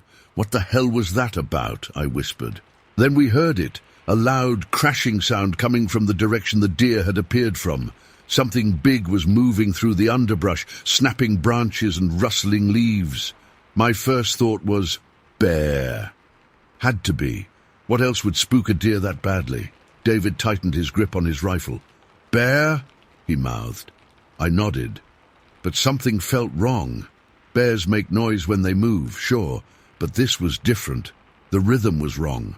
It wasn't the 4-beat gait of a quadruped. It sounded more like a very large person walking, 2-beat, heavy. The noise stopped after about 30 seconds. Whatever it was had either stopped moving or changed direction. We stood frozen for several minutes, listening intently. Nothing. "Well," David finally said, keeping his voice low, "that deer didn't throw itself off that cliff for nothing." "You think we should leave?" I asked. David looked at me like I was crazy. "And miss perfectly good meat. That buck is just sitting down there. Bear's probably gone now anyway." I wasn't so sure, but David was already moving toward the ravine edge to scout a way down. Against my better judgment, I followed. The descent was tricky, steep and slippery with loose soil and wet leaves. We had to use tree roots and rocks as handholds. It took us about 15 minutes to reach the bottom. And the whole time I couldn't shake the feeling that we were being watched. The deer was there, its neck broken from the fall. It was a clean death at least. David immediately set to work, pulling out his hunting knife while I stood guard, scanning the ravine walls and the dense foliage around us. "This is a good one, Mike," David said, as he started field dressing the animal. "Easily 150 pounds. We'll be eating good for months." I nodded absently, still on edge. The ravine was eerily quiet. No birds, no squirrels, nothing. Just the sound of the stream and David's knife. About 10 minutes into the butchering, I noticed small pebbles and dirt trickling down the ravine wall about 20 yards from us, like something was disturbing the edge up top. "David," I said, voice tight, "look." He glanced up from his work, hands bloody to the wrists. "Probably just loose soil," he said, but he didn't sound convinced. That's when I made the mistake of looking up. I'll never forget what I saw. Standing at the top of the ravine, partially hidden by foliage but clearly visible, was what I can only describe as a giant man covered in dark hair. But calling it a man doesn't do it justice. This thing was massive, at least 8 feet tall, maybe more, with impossibly broad shoulders. Its face is what haunts me the most, not quite human, not quite animal, and its eyes, Jesus, its eyes. They were staring right at us with this intelligence. Not just animal awareness, but something calculating, hateful even. I've hunted all my life and I've never seen anything look at me with such focused malevolence, like we were prey that had wandered into its territory. I couldn't move, couldn't speak. My brain just wouldn't process what I was seeing. David must have noticed my expression because he stopped what he was doing and slowly turned to look. When he saw it, he let out this small, choked sound. For what felt like minutes but was probably only seconds, we just stared at each other, us and this thing. Then David snapped out of it, grabbed his rifle, and fired 3 quick shots. The creature had already turned away, disappearing back into the forest with shocking speed for something so large. "What the fuck was that?" David was shouting now, all pretense of hunting stealth forgotten. "What the fuck was that?" I couldn't answer him. My mouth was dry, my heart hammering so hard I could feel it in my throat. "We need to get out of here," I finally managed. "Now!" We didn't even bother collecting the deer meat. David just wiped his bloody hands on his pants, and we scrambled up the ravine wall, half climbing, half running. I've never moved so fast in my life. Every few seconds, one of us would look back over our shoulder, terrified we'd see that thing following us.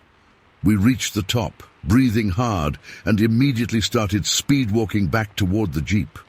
We tried to be quiet, but fear makes you clumsy. We were still a good mile from the vehicle. "Did you see its eyes?" David whispered as we walked.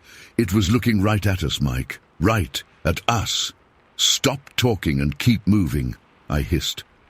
We'd been walking about 15 minutes when we heard it. Movement in the forest parallel to us, maybe 30 feet to our right.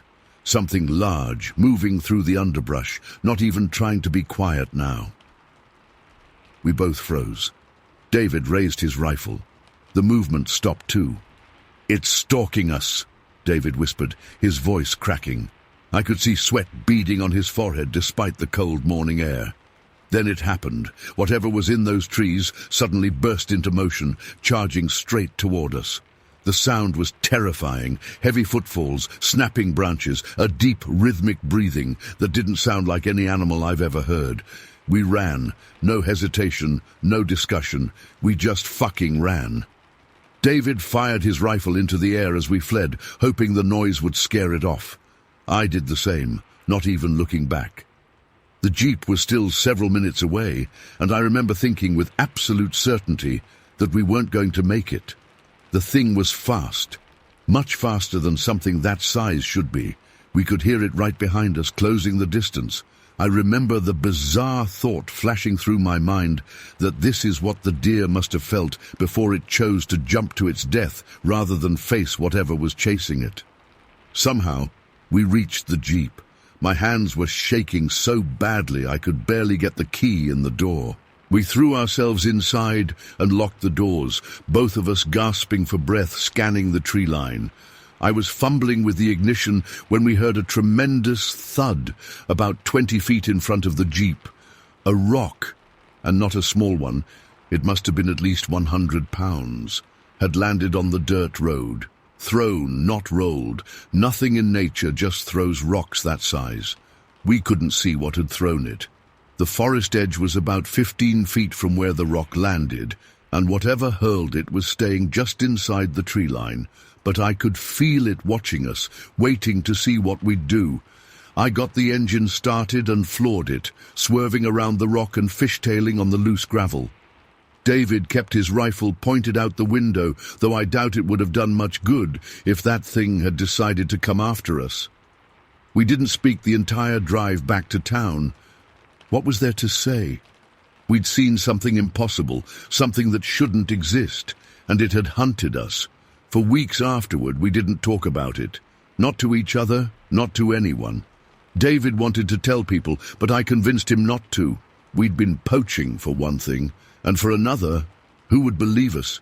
We'd be the crazy brothers who claimed they saw Bigfoot.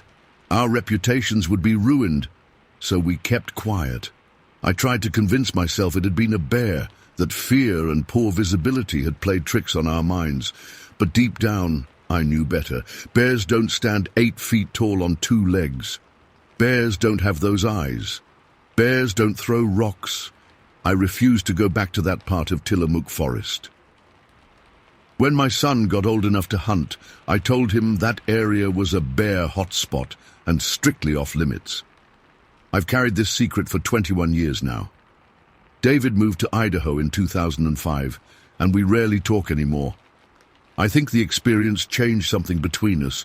Here's what keeps me up at night, even now. That thing, whatever it was, wasn't just an animal defending its territory. The way it tracked us, the way it thought to throw that rock to potentially block our escape. There was intelligence there, and worse, there was intent. I know in my bones that if we hadn't made it to the Jeep when we did, we wouldn't have made it out at all. I still hunt occasionally, but never alone, and never in Tillamook. Some places feel wrong once you've seen what's really there. And sometimes I dream about those eyes watching me from the top of that ravine. And I wake up knowing that whatever that bear man was, it's still out there, still watching, still waiting. Story 7. I've been debating for weeks whether to share this. Most people would think I'm crazy or making it up for attention, but I need to get this off my chest. I've been hunting in the Appalachians for over 20 years, and what happened to me on December 9th, 2006 in Harlan County still gives me nightmares. I was all set for the opening morning of Kentucky's black powder deer season. Been looking forward to it for months. 2 days before, I'd scouted out this perfect spot about 3 miles deep into the hills. A nice saddle with a big rock overlooking a draw and ridge. The kind of spot where deer move through naturally. I'd hunted this general area before, but never this specific location. It looked promising.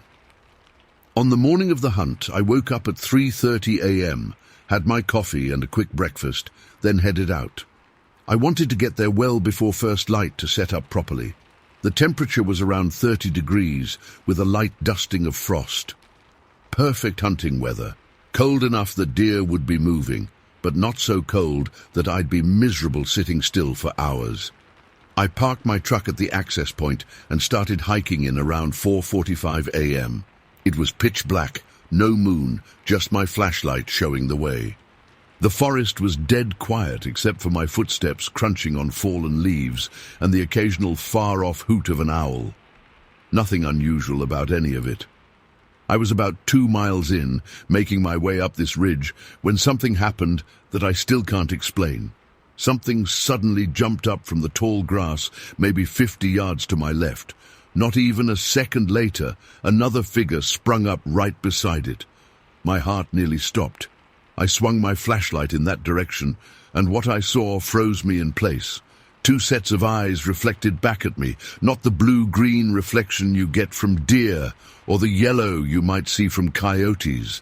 These were red-orange, like nothing I'd ever seen before in all my years of hunting. The tallest set of eyes was at least 7 feet off the ground. The smaller one was maybe 5 feet high. The way they moved wasn't like any animal I knew.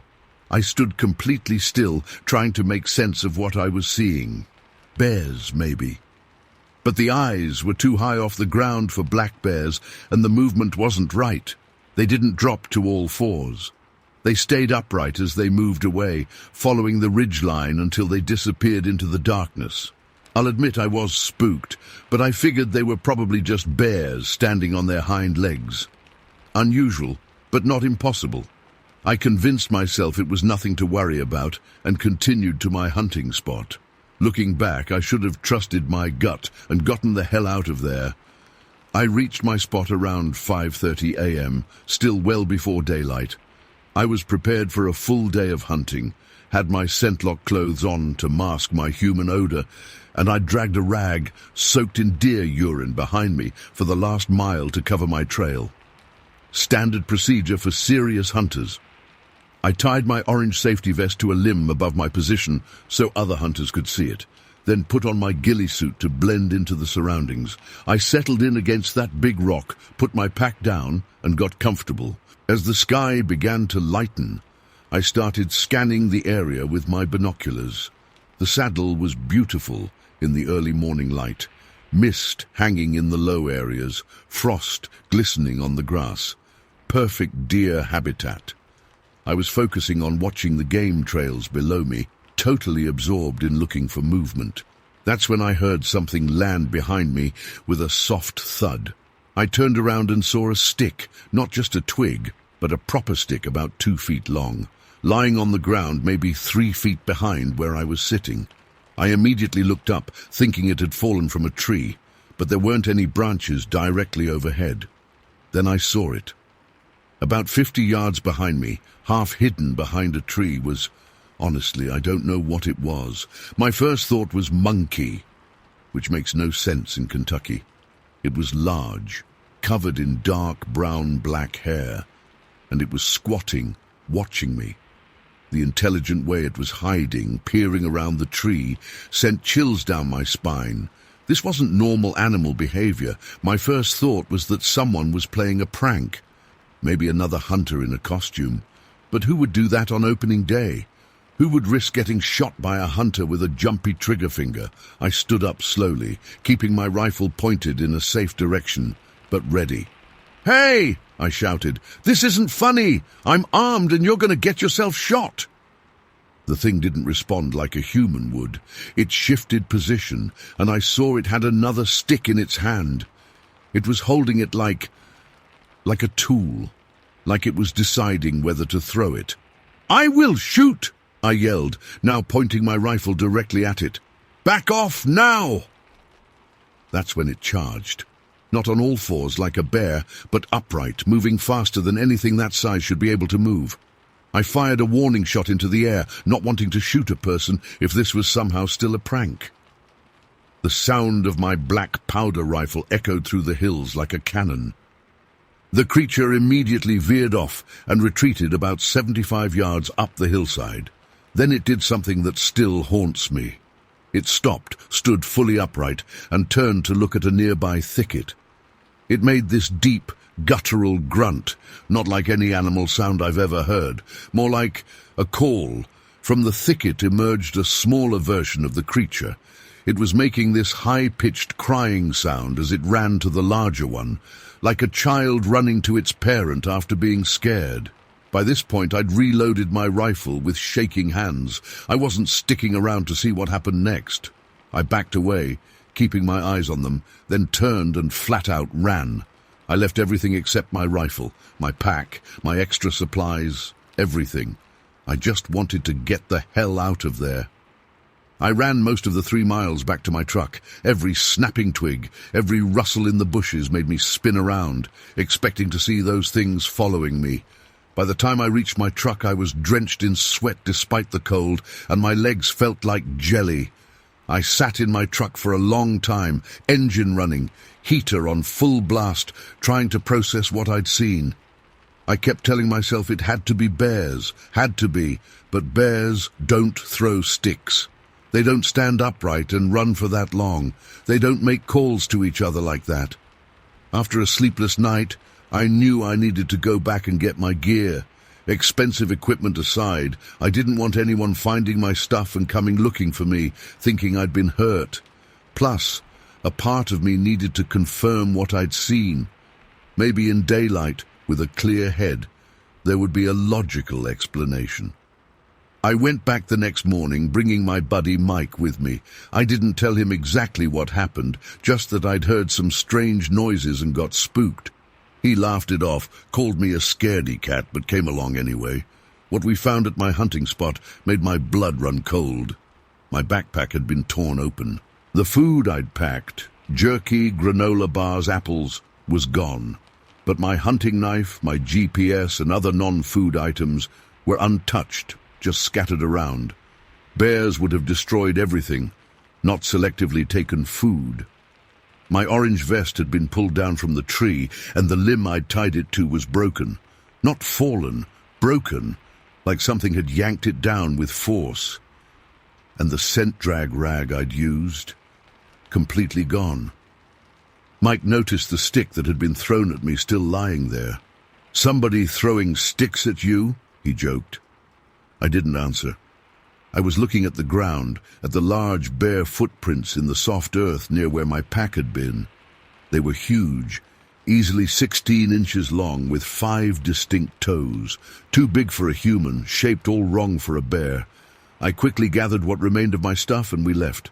Mike must have sensed something was seriously wrong because he stopped making jokes and just helped me collect everything in silence. I've never told the full story to anyone who wasn't there that day. A few weeks later, I worked up the courage to report it to a field investigator named Jack Smarr, who documents unusual wildlife encounters. He came out, looked at the site, listened to my story without judgment. He had an interesting theory that these creatures, whatever they were, might have been confused by my ghillie suit and the lack of human scent. He suggested they might have initially mistaken me for one of their own kind, or at least not immediately recognized me as human. The way they communicated with each other, the way the smaller one responded to the larger one's call, the deliberate throwing of the stick, all pointed to intelligence, not just animal instinct. I've been back to those woods since then, but never alone and never to that specific spot. Sometimes when I'm in the forest and it gets quiet, that special kind of quiet where even the birds stop singing, I get the feeling I'm being watched. I probably am. There's always something watching in the woods, but now I wonder what's doing the watching. I don't know what I encountered that December morning. Sasquatch, Bigfoot, some undiscovered species. I don't have a name for it. All I know is that it was real. It was intelligent, and it changed how I see the forests I've hunted in all my life. Those hills keep secrets, and sometimes we're better off not knowing what they are. Story 8. I can barely bring myself to write about this, even though it's been nearly 20 years. I'm not sure why I'm finally sharing it now, except maybe I need to get it off my chest, and I keep seeing stories from others that sound similar to what happened to me. It was November 8th, 2004. A date I'll never forget. I'd taken the week off work for deer hunting season like I did every year. I was 43 then, had been hunting since I was a teenager. My buddies used to joke that I had deer blood in my veins because I was so passionate about it. I hunted everything, turkey, pheasant, duck, but deer season was sacred to me. This particular area near Floodwood, Minnesota, was state land I'd been hunting for about a decade. I knew every trail, every clearing, every patch of that forest. At least I thought I did. I had set up my stand about a mile into the woods, past several cedar swamps, where I'd had good luck in previous seasons.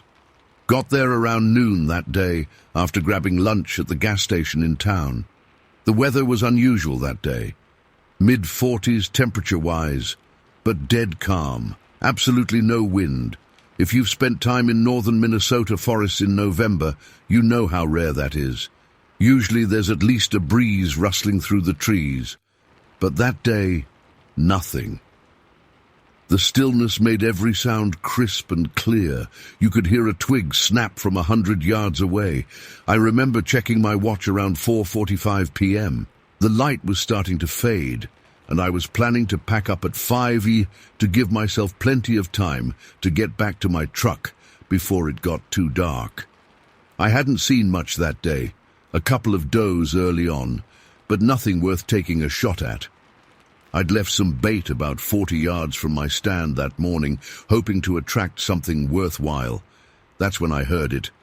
Branches snapping. Not the light cracking of a squirrel or small animal, but heavy breaks that meant something substantial was moving my way. My first thought was a bear. It wasn't uncommon to see black bears in that area, especially if they caught wind of bait. I quietly readied my .308 Remington, the same rifle I'd been using for years. The sound was coming from my left, somewhere in the thicker part of the swamp. I lifted the rifle to my shoulder, not aiming yet, just prepared. Then I saw movement through the trees, something dark brown. In that first split second, my brain tried to register it as a moose based on the color, but something felt off. I raised my scope to my eye to get a better look. What I saw through that scope still makes my hands shake when I think about it. About 30 yards away stood something that didn't belong in those woods. It wasn't a bear, it wasn't a moose. It was standing on two legs like a man, but it was definitely not human. The creature was covered in thick, long, dark brown hair. Not fur like a bear, but hair, more like what you'd imagine on a gorilla. It had to be at least 7 feet tall. Its shoulders were massive, easily twice the width of mine, and I'm not a small guy. I couldn't make out its face clearly in the fading light, but I could see it had a somewhat flattened snout, not quite like an ape's, but definitely not human. Here's where things get even weirder. I lowered my eye from the scope for a second, thinking maybe the lens was playing tricks on me. With my naked eye, I could still see this thing just standing there. It seemed to be sniffing the air. Then, as if sensing it was being watched, it slowly turned its head in my direction. Our eyes met. I can't describe the feeling that washed over me in that moment. It wasn't just fear, it was something primal. Every cell in my body was screaming danger in a way I'd never experienced before. Not even the time I nearly walked into a mama bear with cubs. The creature and I stared at each other for what felt like forever, but was probably only 2 or 3 seconds. Then it did something that has haunted my nightmares ever since. It let out a howl. Calling it a howl doesn't do it justice. It wasn't like a wolf or coyote. It started low, almost like a growl, then rose to a pitch that shouldn't be possible for any animal. It was deafening, so loud it physically hurt my ears. But what scared me most was that it sounded intelligent, like there was meaning behind it. Not just an animal noise, but some kind of communication. The moment it finished that bone-chilling sound, it turned and moved with shocking speed through the swamp. I'm a lifelong hunter. I know how fast animals can move. This thing was breaking through thick brush and dodging trees faster than any human could possibly navigate that terrain. The sound of snapping branches tracked its movement. It covered what had to be about 100 yards in maybe 10 seconds. Then it stopped. I could feel it was still out there, just beyond where I could see clearly, and then it howled again, this time from a distance, but somehow even more terrifying because now I knew it could move like lightning if it wanted to come back. After that second howl, I heard it continuing to move southwest, away from me. The sound of breaking branches grew fainter. My heart was pounding so hard I could feel it in my throat. My hands were shaking uncontrollably. I faced down charging bucks, surprised bears, even got lost overnight once in a blizzard, but I've never felt fear like that. Every instinct was screaming at me to get the hell out of there. I didn't even bother packing up properly. I unloaded my rifle, safety first, even in panic, and practically fell down the ladder from my stand. Then I ran. A full-grown man in hunting gear with a rifle, running like a scared kid through a cedar swamp. That mile back to my truck felt like 10. I kept expecting to hear that howl again, closer this time, or to feel something grab me from behind. I didn't stop once. I didn't look back. I just ran, stumbling through the marsh, getting soaked to my knees, not caring about anything except getting out of those woods. When I finally broke through the tree line and saw my truck sitting there on County Road 8, I nearly cried with relief. My hands were shaking so badly I dropped my keys twice before managing to unlock the door. I threw my gear in the back, tossed my rifle on the passenger seat, and got the hell out of there. I drove straight home, not stopping anywhere. My wife took one look at me when I walked in and knew something was seriously wrong. I was pale, soaking wet from the knees down, and still shaking. When she asked what happened, I couldn't even tell her at first. How do you explain something like that? Later that night, after a few beers to calm my nerves, I told her what I'd seen. She thought maybe it was a bear standing on its hind legs. That's what I wanted to believe too, but I've seen plenty of bears in my life. This wasn't a bear. The way it moved, that howl, those eyes. It was something else. I called my hunting buddy Mike the next day and told him about it. He laughed it off, said I probably saw a moose in bad light and the howl was just a wolf in the distance. But Mike didn't see what I saw. He didn't hear what I heard. The thing is, I've spent my whole adult life in those woods. I know every animal that lives there, know their sounds, their movements, their behaviors. Whatever I encountered that day wasn't something that belongs in a Minnesota forest. I haven't been back to those woods since. Actually, I haven't been hunting at all since that day. My rifles are still in their cases in the basement. My hunting gear is gathering dust in the garage. My wife keeps asking if I'll go out next season, but something changed in me that day. It's not just fear, though that's definitely part of it. It's the realization that maybe I don't know those woods as well as I thought, that maybe there are things out there we don't understand. Every time I think about heading back into the forest, I remember that howl and my resolve crumbles. Sometimes at night, especially in the fall when the windows are open, I'll hear something in the distance that makes me freeze. It's never quite the same as what I heard that day, but it's enough to bring it all rushing back. My wife says it's just the wind, or wolves, or my imagination. Maybe she's right, but I know what I saw. I know what I heard. And whatever that thing was on County Road 8 near Floodwood in November 2004, it wasn't anything that should exist in this world. I still live in Minnesota, still drive past those woods sometimes when I have to, but I always speed up a little, especially around dusk. And I never, ever stop. Some people have suggested it might have been a Bigfoot or Sasquatch. I don't know what to think about that. I was never into that kind of stuff before.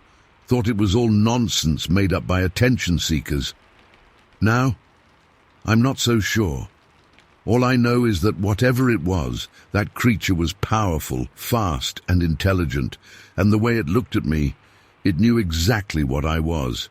That's what keeps me up at night sometimes, not just the fear of what I saw, but the feeling that it saw me too, really saw me, in a way that felt too knowing, too aware. I've never told this story publicly before, my wife, Mike, and now you are the only ones who know. I don't talk about it because I don't want to be that guy, the one people whisper about, the one who lost it after too many years in the woods. But I know what I experienced was real. Sometimes I wonder if that thing is still out there, moving through the swamps and forests of northern Minnesota. And sometimes, on very quiet nights, I think I can feel it wondering about me too. Story 9. I never thought I'd be sharing this. I've kept it to myself for years because I didn't want to be labeled as crazy or attention-seeking. But I need to get this off my chest, and maybe someone here has experienced something similar. I've been hunting in the woods of Passaic County, New Jersey, since I was 18. By November 16th, 2004, I had 16 years of experience under my belt. I knew those woods like the back of my hand. Every trail, every creek, every significant landmark. I'd seen all kinds of wildlife, deer, black bears, coyotes, foxes, you name it. I knew their habits, their sounds, their smells. I wasn't some rookie who'd mistake a bear for something else. Keep that in mind as you read this. That morning started like any other during rutting season. I woke up at 3:30 a.m., had my coffee and a quick breakfast, loaded my gear, and drove to my usual spot. My hunting buddy, Mark, was meeting me there. We'd been hunting together for years, and we had a good system. We'd set up in different areas about half a mile apart and communicate via two-way radio. I arrived at our parking spot around 4:45 a.m. It was pitch black and cold as hell, probably in the low 30s. Mark pulled in about 5 minutes later, and we did our usual check of gear before heading out.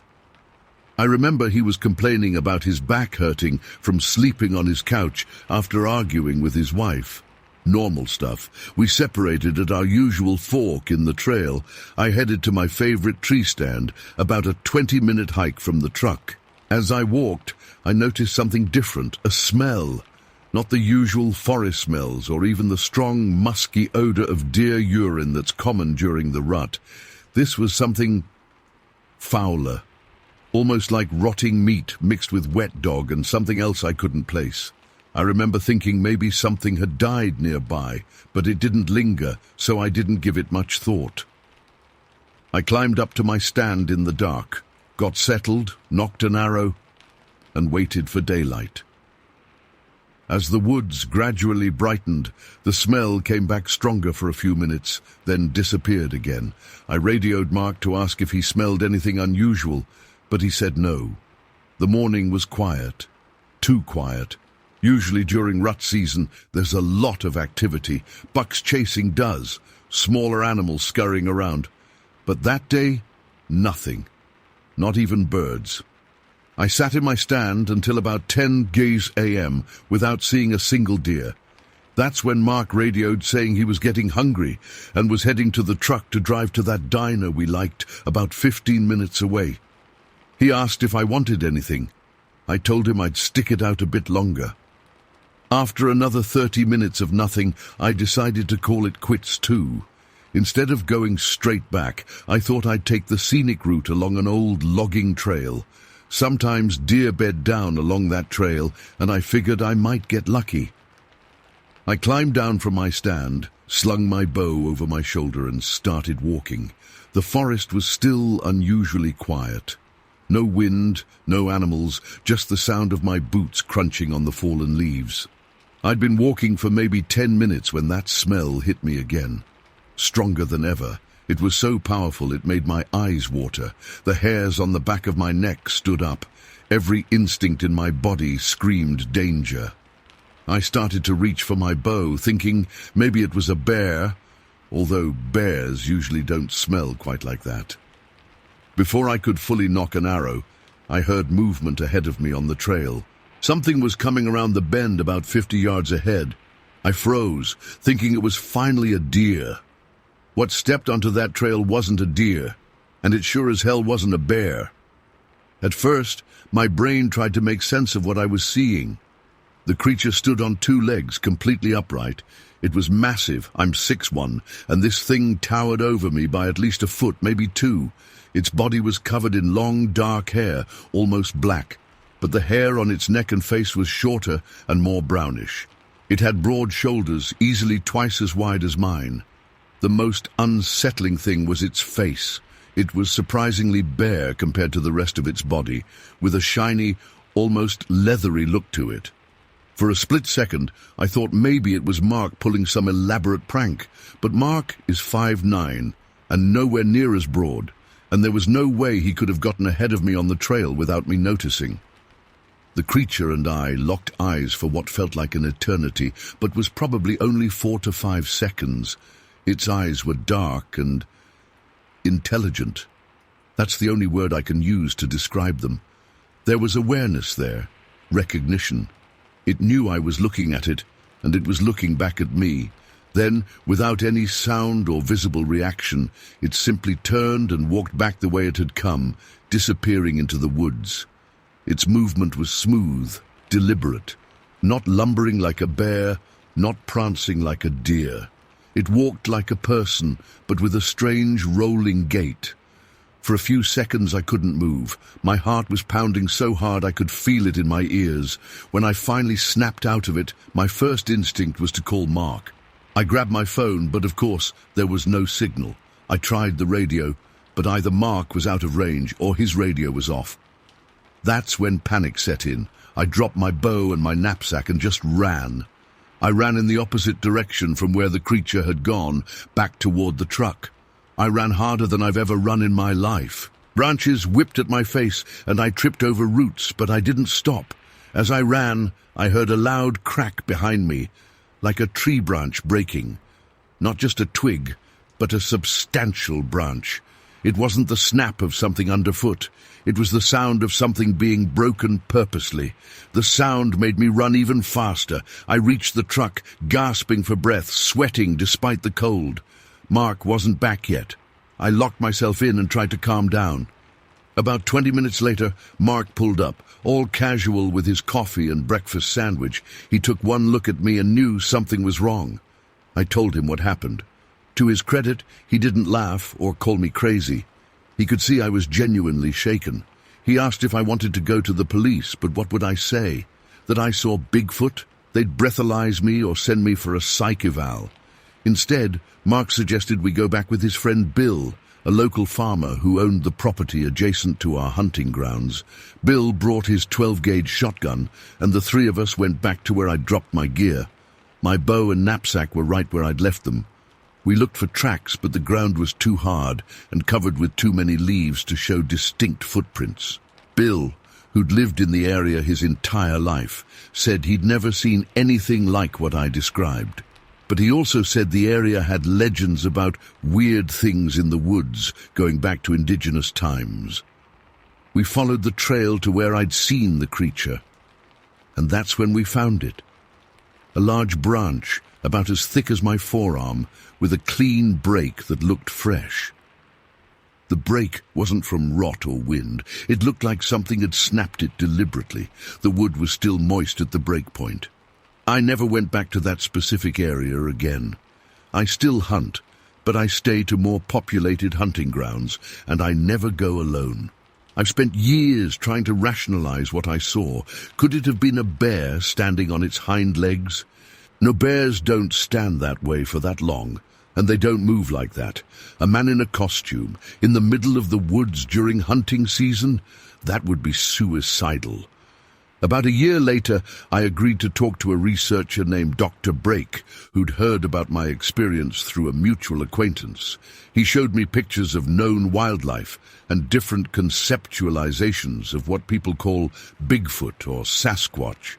None of the bear or known wildlife photos matched what I saw. But some of the Sasquatch depictions were eerily similar. I've never been the type to believe in cryptids or monsters. I'm still not sure what to believe. All I know is what I saw that day wasn't something that's supposed to exist according to science. It wasn't a bear. It wasn't a person. It was something else entirely. Sometimes I wonder if it saw me as a threat, or if it was just as surprised to see me as I was to see it. The fact that it just turned and walked away makes me think it didn't want a confrontation. What haunts me most is the intelligence in those eyes. Whatever it wasn't just an animal acting on instinct. There was something more going on behind those eyes. I still hunt, but now I always carry a sidearm along with my bow. And I'm always listening, always alert for that strange silence in the woods and that distinctive foul smell. I don't expect everyone to believe me. Hell, sometimes I can hardly believe it myself, but I know what I saw. And I know those woods will never feel quite the same to me again. Every time I'm in a forest now, I can't shake the feeling that I'm being watched. The weirdest part? In all these years, I've never smelled that specific odor again, not once. But if I ever do, you can bet I won't be sticking around to see what's making it. And to story 10. I've been going back and forth about whether to post this for years. I know what people are going to say. I know the comments I'll get, but honestly, I don't care anymore. I need to get this off my chest, and if you think I'm making it up, that's your problem. My daughter and I know what we saw. This happened back in 2000 in Sharp County, Arkansas. We lived out in the sticks, I mean really out there, between Hardy and Ravendown on one of those county roads that doesn't even have a proper name, just a number. Our nearest neighbor was about a quarter-mile down the road, and beyond that, nothing but woods and farmland for miles. My daughter Amber was 15 at the time. It was a Friday night, and we'd had a long week. I was working 2 jobs back then, days at the local hardware store and evenings cleaning offices in town. Amber was in high school and dealing with all the drama that comes with being a teenager. So when Friday rolled around, neither of us felt like cooking, and I promised her we could grab a pizza from that little place in Hardy that we both loved. It was raining that night. Not a downpour, but one of those steady, misty rains that makes everything foggy and limits visibility. We'd gotten our pizza around 8:30 p.m., and it was probably close to 9 by the time we were heading back home. The pizza box was on the seat between us, and I remember Amber was complaining about some girl drama at school. The windows were cracked despite the rain, because the smell of that pizza was driving us both crazy. I had my headlights on bright, because the roads out there are pitch black. No streetlights, nothing. Just my truck's headlights cutting through the darkness and rain. We were about 3 miles from our house, on the most isolated stretch of that county road. Trees lined both sides, creating this tunnel effect that always made me drive a little slower, especially in bad weather.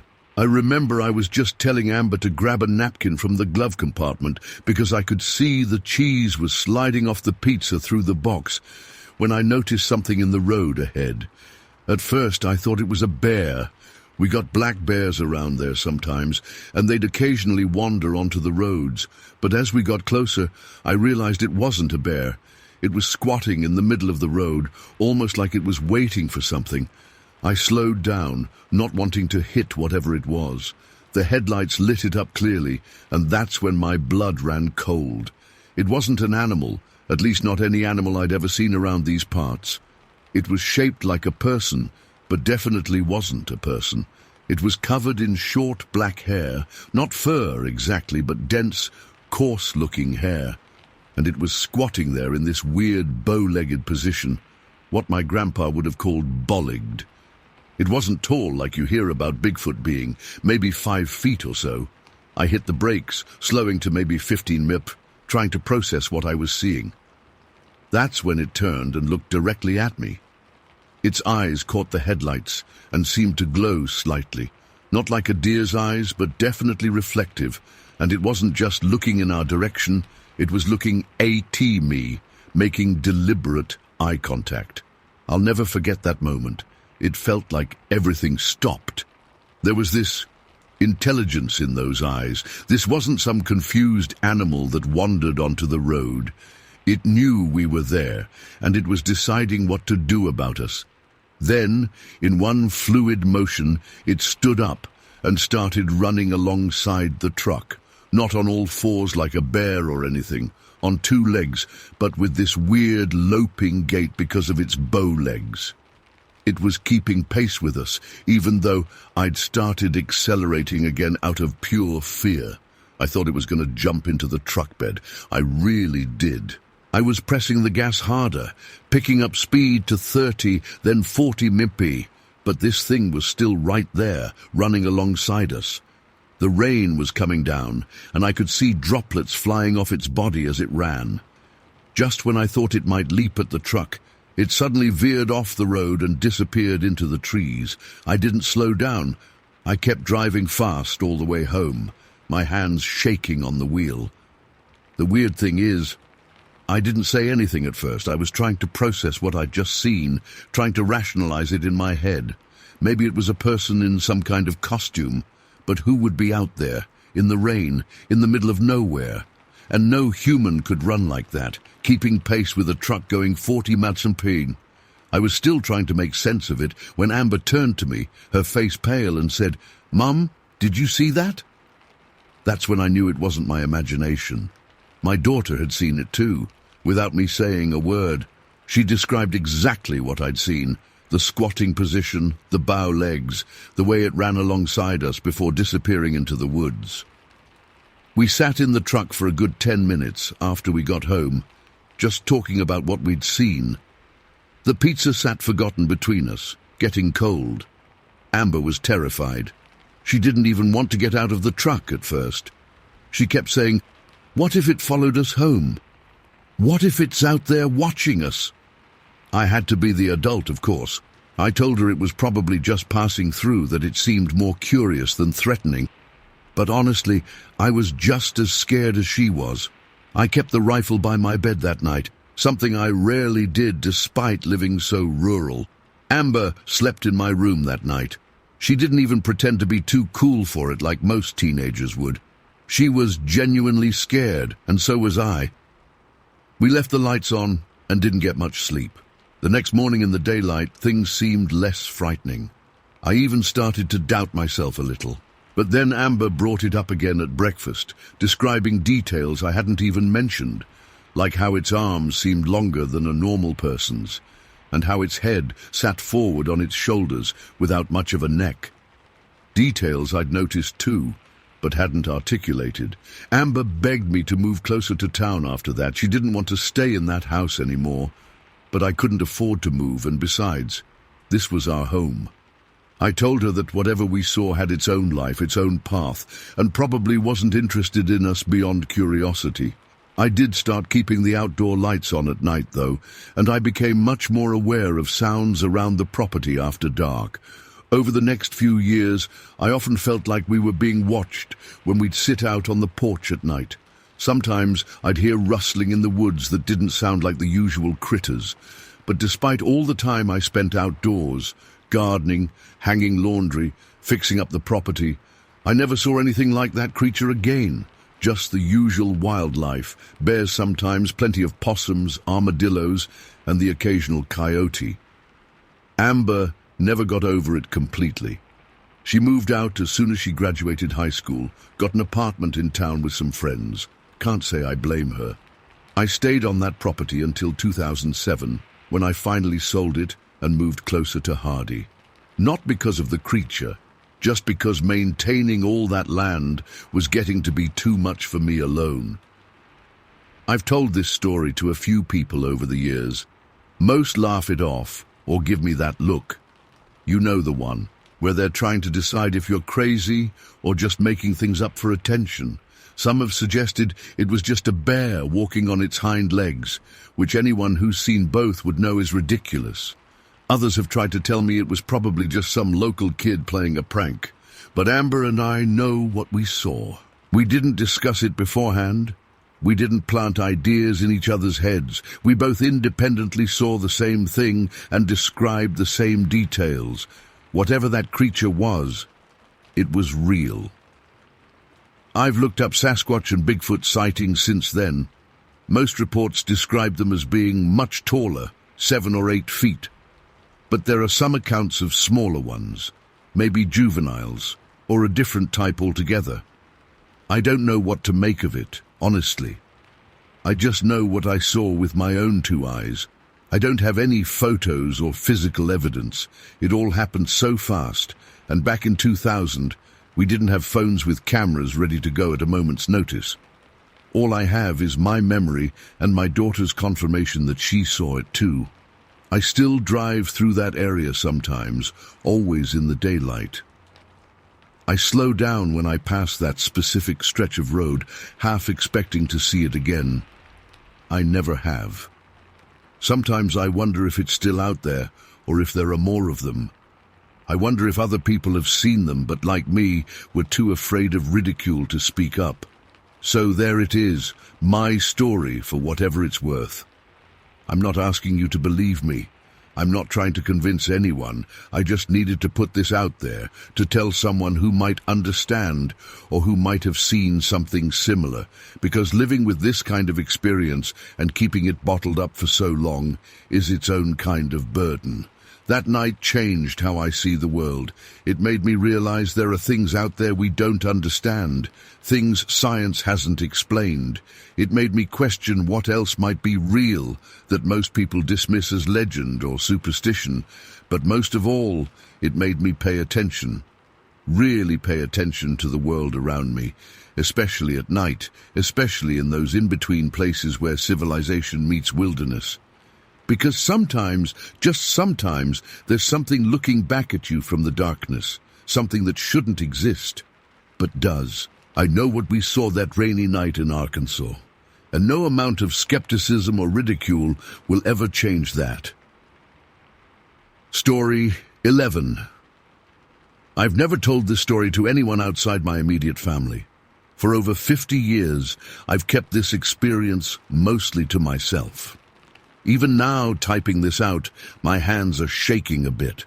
What happened that winter day in 1968 changed how I view the woods forever. I was 13 years old, living in Miller County, Arkansas. My dad and I went duck hunting almost every weekend during season. This particular day was in early December, unusually warm and sunny. Dad had fought in the Pacific during WFO, and hunting was his way of finding peace. He taught me everything about tracking, shooting, and respecting nature. He wasn't a man who scared easily. I'd never seen him genuinely afraid of anything until that day. We'd left the house before sunrise, driving about an hour to a remote area near the Sulphur River. We were heading to a spot near what locals called Hermit Island, or Hermit Mound, I can never remember which. It was a good duck hunting area that not many people knew about. The morning hunt was decent.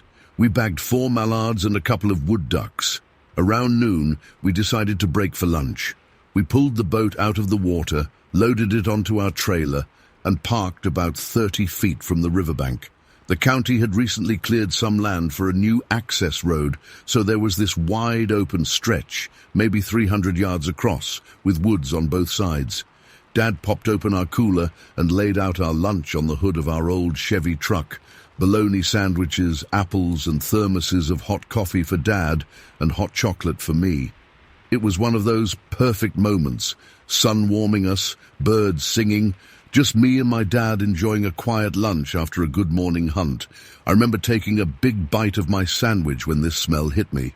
Not just any smell, it was like someone had dumped over the worst outhouse you can imagine right next to us. I nearly gagged, and Dad immediately wrinkled his nose. "Jesus Christ," he muttered, looking around. "What the hell is that?" I was about to blame it on a dead animal when Dad's whole body tensed up, his eyes fixed on something down the newly cleared roadway. I followed his gaze, and that's when I saw it. About 250 yards away, a massive figure was crossing the clearing. At first, my brain tried to make sense of it. Maybe it was a man in a coat. But no man moves like that. No man is that size. It was walking on 2 legs, but each stride covered what must have been at least 8 feet of ground. It wasn't running, just walking with this smooth, powerful gait that ate up distance faster than anything I'd ever seen. In maybe 12 steps, it crossed the entire clearing. The thing was huge, taller than any person I'd ever seen. My dad later estimated it at over 8 feet, maybe even 9. It was covered in hair, not like a bear's fur, but more shaggy and uneven. The color wasn't uniform, mostly a rusty reddish-brown with black patches or streaks mixed in. I remember thinking it looked dirty, like the hair was matted in places. What struck me most was its build. This wasn't some lanky, skinny creature. It had this massive upper body, thick chest, enormous shoulders. The head seemed to sit directly on those shoulders, like it didn't really have a neck. And it had these long arms that hung down, bent at the elbows and held parallel to the ground, like it was carrying something invisible. I remember every detail so clearly, the way it moved, how its legs bent, the swing of those arms. But what I remember most was the absolute silence that fell over everything. The birds stopped singing. The insects went quiet.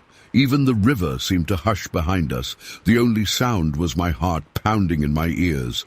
The smell got so much worse as the thing crossed the clearing. It was so intense I had to swallow back vomit. It had this musky, organic rot smell, mixed with something else I can't even describe. Not animal, not human, just wrong. The whole sighting probably lasted less than a minute. The creature never looked our way, never acknowledged our presence. It just crossed that clearing with purpose and disappeared into the tree line on the other side. As soon as it vanished, Dad moved faster than I'd seen in years. He didn't say a word, just went straight to the truck bed, grabbed his shotgun, and loaded it. His hands were steady, but I could see the tension in his jaw, the way his eyes kept scanning the tree line. "Finish your sandwich," he said quietly, not taking his eyes off the woods. "We're not going anywhere yet." I couldn't eat another bite. My sandwich sat forgotten on the hood as I tried to process what we'd just seen. Dad stood there, shotgun ready, watching the spot where the creature had disappeared while I struggled not to throw up from the lingering smell. After about 15 minutes, the birds slowly started singing again. The normal sounds of the woods gradually returned. The horrible smell faded, though I swear I could still detect traces of it for hours afterward. We finished our lunch in silence. I expected Dad to say we were packing up and heading home, but he surprised me. "We came to hunt," he said finally, putting his shotgun back in its case. "So let's hunt." We spent the rest of the afternoon in a different spot, farther downriver. Dad was hyper-aware the whole time, constantly scanning the tree line, keeping me close. We even managed to bag a couple more ducks, but our hearts weren't in it. On the drive home, Dad finally broke the silence. "What we saw today, some people call it Bigfoot or Sasquatch," he said, eyes fixed on the road. "I've heard stories from loggers and hunters around here for years, never believed them until now." "Are we going to tell anyone?" I asked. Dad thought for a long moment. "No," he finally said. "Nobody who wasn't there would believe us. They'd say we saw a bear standing up, or a man in a costume, or that we're making it up. And the ones who might believe us, well, they'd come flooding in with guns and cameras, tearing up those woods looking for it." I nodded, understanding. Dad had always taught me that the woods deserved respect. "Besides," he added, glancing at me with the ghost of a smile, "that thing wasn't bothering anybody. It was just passing through, minding its own business. Everyone deserves a little privacy, even whatever that was." When we got home, Mom asked about our day, and Dad just said we'd had good hunting. That night, I couldn't sleep. I kept seeing that creature's silhouette, its impossible stride, the way it moved with such power and purpose. I kept smelling that awful smell. Dad and I went hunting many more times over the years, but we never returned to that specific spot. Sometimes, when we were alone in the woods, he'd mention our friend in passing, but we never really discussed it at length again. It was like we had this unspoken agreement that what we saw was real, but not something we needed to dissect or explain. Dad passed away about 15 years ago. Before he died, he made me promise to keep what we saw to ourselves. "Some things in this world aren't meant to be understood or explained," he told me. "Some mysteries should stay mysteries." I've respected his wishes until now, but lately I've been thinking about my own mortality, about taking this experience to my grave, and I decided that maybe our story should be told, even if people don't believe it. I've researched over the years and discovered that the Sulphur River Basin has a long history of similar sightings, some dating back to before European settlers arrived. I've read accounts from other hunters, hikers, and locals that mirror our experience. The smell, the silence in the woods, the incredible size and stride of the creature. What haunts me most isn't the creature itself. It's the absolute certainty that we were the intruders that day, not it. The way the woods went silent wasn't out of fear, it was acknowledgement. Whatever we saw belonged there in a way we never would. I'm 67 years old now.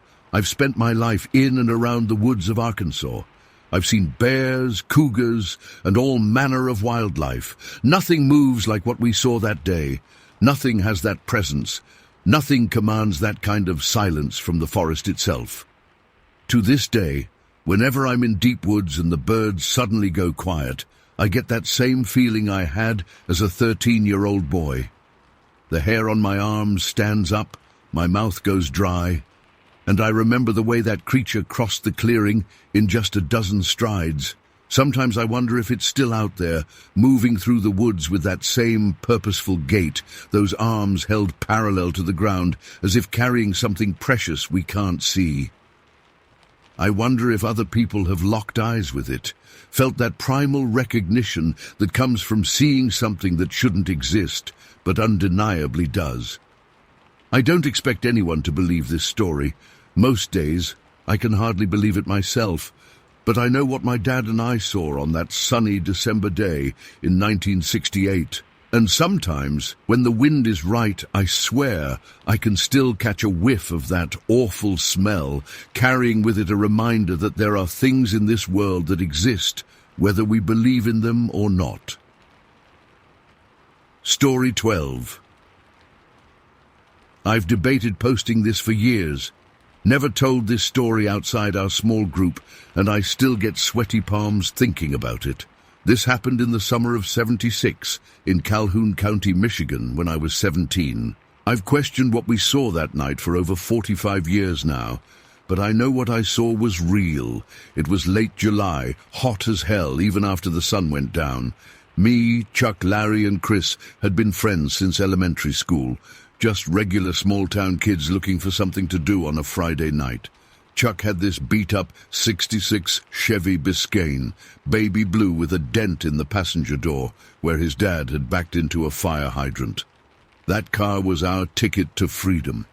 Chuck picked me up around 8 that night. I remember jumping in the front passenger seat, with Larry and Chris cramming into the back. The vinyl seats were still hot from baking in the sun all day, and the car smelled like cigarettes and the cheap Pine air freshener Chuck's mom had bought him. "Got $20 from my old man for mowing the Johnson's yard," Chuck announced, waving the crumpled bills. "Beer run." We pooled our money, about $35 between us, and headed to Mac's, this convenience store on the edge of town, where the owner didn't care much about checking IDs if you didn't cause trouble. We bought 2 six-packs of Strohs and a couple bags of chips. Chris snagged a Hershey bar too, because he always had a sweet tooth. With our contraband secured, we hit the back roads. That's what we did for fun back then. Cruise around, drink some beers, talk shit about school, girls, whatever. The radio was playing "The Boys Are Back in Town" as we headed out toward the county farmland, windows down, warm summer air rushing through the car. We ended up on this secluded gravel road about 20 minutes outside town. It was the perfect spot. No houses nearby, just a cornfield stretching out on the left side of the road and a swampy wetland area on the right. The corn was high that summer, probably 7 feet tall, rustling in the night breeze. We pulled over, killed the headlights, but left the radio playing low. The full moon was so bright you could see everything in this weird bluish glow.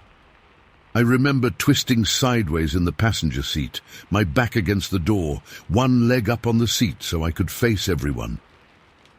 Chuck was behind the wheel, cracking jokes about Mr. Peterson, our history teacher. Larry and Chris were in the back seat, arguing about which Kiss album was better. We'd each had a couple beers when it happened. I noticed it first. The cornstalks about 30 yards down the road started swaying weirdly, not like wind, more deliberate, like something was moving through them. "Hey, shut up a second," I said, cutting Larry off mid-sentence about Detroit Rock City. "You see that?" Everyone got quiet. We all stared at the cornfield. "Probably just a deer," Chuck said, but he didn't sound convinced. Then the stalks at the edge of the field started moving more violently. I remember my heart racing, thinking maybe it was the farmer coming to chase us off, but what stepped out wasn't a farmer. It wasn't a deer. It wasn't anything I'd ever seen before or since. This thing emerged from the cornfield. Even in the moonlight, I could see it was massive. Not just tall, impossibly tall. I'm not exaggerating when I say it had to be 10 to 12 feet high, and it wasn't stocky or hunched over like you see in those blurry Bigfoot photos. This thing was muscular, standing upright, with arms that hung down to its knees. The moment it stepped onto the gravel road, we all froze. Nobody said a word. I couldn't even breathe. It stood there for maybe 2 seconds, its head turning toward our car. I swear to God it looked right at us. Then it moved. Fast. Way faster than something that size should be able to move. It charged straight toward us, and I remember thinking, this is it, we're dead. But it didn't attack the car head-on. Instead, it ran alongside us and then behind the car. As it passed the trunk, it slapped the back of the Biscayne so hard the entire car shook and dropped several inches. The rear shocks completely bottomed out. The radio skipped, and Chuck's empty beer can fell from the dashboard. Since I was sitting sideways, I had the clearest view through both the back window and side window. The thing was covered in dark hair, not fur exactly, but not like human hair either. Longer, matted in places. Its face... I only caught a glimpse, but it wasn't like the ape-like faces you see in Bigfoot documentaries. There was something more, I don't know, intelligent about it. Its eyes reflected the moonlight like a deer's would. After it slapped the car, it took 3 massive strides and disappeared into the swamp on the other side of the road. We could hear it splashing through the water, breaking branches. For what felt like forever, nobody moved. Nobody spoke. Then, what the fuck was that? Chris practically screamed from the back seat. Did you see it? Did you fucking see it? Larry was grabbing the back of my seat, shaking it. I turned to Chuck, whose knuckles were white on the steering wheel. His face had gone completely pale. Start the car, I said. My voice didn't even sound like my own. Start the fucking car, Chuck. I saw a big tall thing, I managed to say. That's what I saw, a big tall thing. Chuck fumbled with the keys, the engine finally roaring to life. He threw the car into drive and stomped on the gas pedal. The tires spun on the gravel, kicking up rocks and dust before we shot forward, fishtailing down the road. We didn't slow down until we hit pavement again. The windows were still down, and I remember the cool air hitting my face, realizing I was drenched in sweat. My t-shirt was soaked through. My hands wouldn't stop shaking. No one spoke for miles. The radio kept playing, but none of us reached to turn it up or change the station. I kept staring out the back window, convinced that thing was following us, that we'd see it loping down the road behind us, gaining on us with each massive stride. Finally, Chuck broke the silence. "We don't tell anyone about this," he said. It wasn't a suggestion, not a fucking word. We all nodded. Living in a small town, the last thing any of us wanted was to be labeled as the crazy kids who claimed they saw Bigfoot. We'd never live it down. Chuck dropped everyone off at their houses. I was the last one. Before I got out of the car, he grabbed my arm. "You saw it clearest," he said. "What was it? For real?" I shook my head. "I don't know, man, but it wasn't human. And it wasn't a bear. Was it a Bigfoot?" His voice cracked when he said it. "I don't know what it was," I said honestly. "But whatever it is, it's still out there." That night I sat on my bed until sunrise, jumping at every sound outside my window. I kept picturing those eyes reflecting in the moonlight, that impossible height, the way it moved so fast for something so big. The next day, Saturday, I biked over to Chuck's place. His dad was in the driveway, looking at the back of the Biscayne. I hung back, watching as he crouched down to examine the rear bumper. "How the hell did you do this?" I heard him ask Chuck, who stood nervously nearby. I could see it from where I was, a massive dent in the trunk, the metal pushed in at least 3 inches. The bumper was bent downward, the chrome finish cracked. It looked like someone had taken a sledgehammer to it. I backed into a tree," Chuck stammered. "Out by Miller's Pond." His dad didn't look convinced, but he just shook his head and muttered something about insurance not covering stupidity. Later, when his dad went inside, Chuck showed me the damage up close. There was a distinct impression in the metal, not just a dent, but a shape, 4 fingers and a thumb, a handprint from something with a palm nearly twice the size of my own. "Jesus," I whispered, running my fingers over the indentation. "My dad's making me pay to fix it," Chuck said, but I could tell the money was the least of his concerns. "What if it comes looking for us?" I didn't have an answer for that.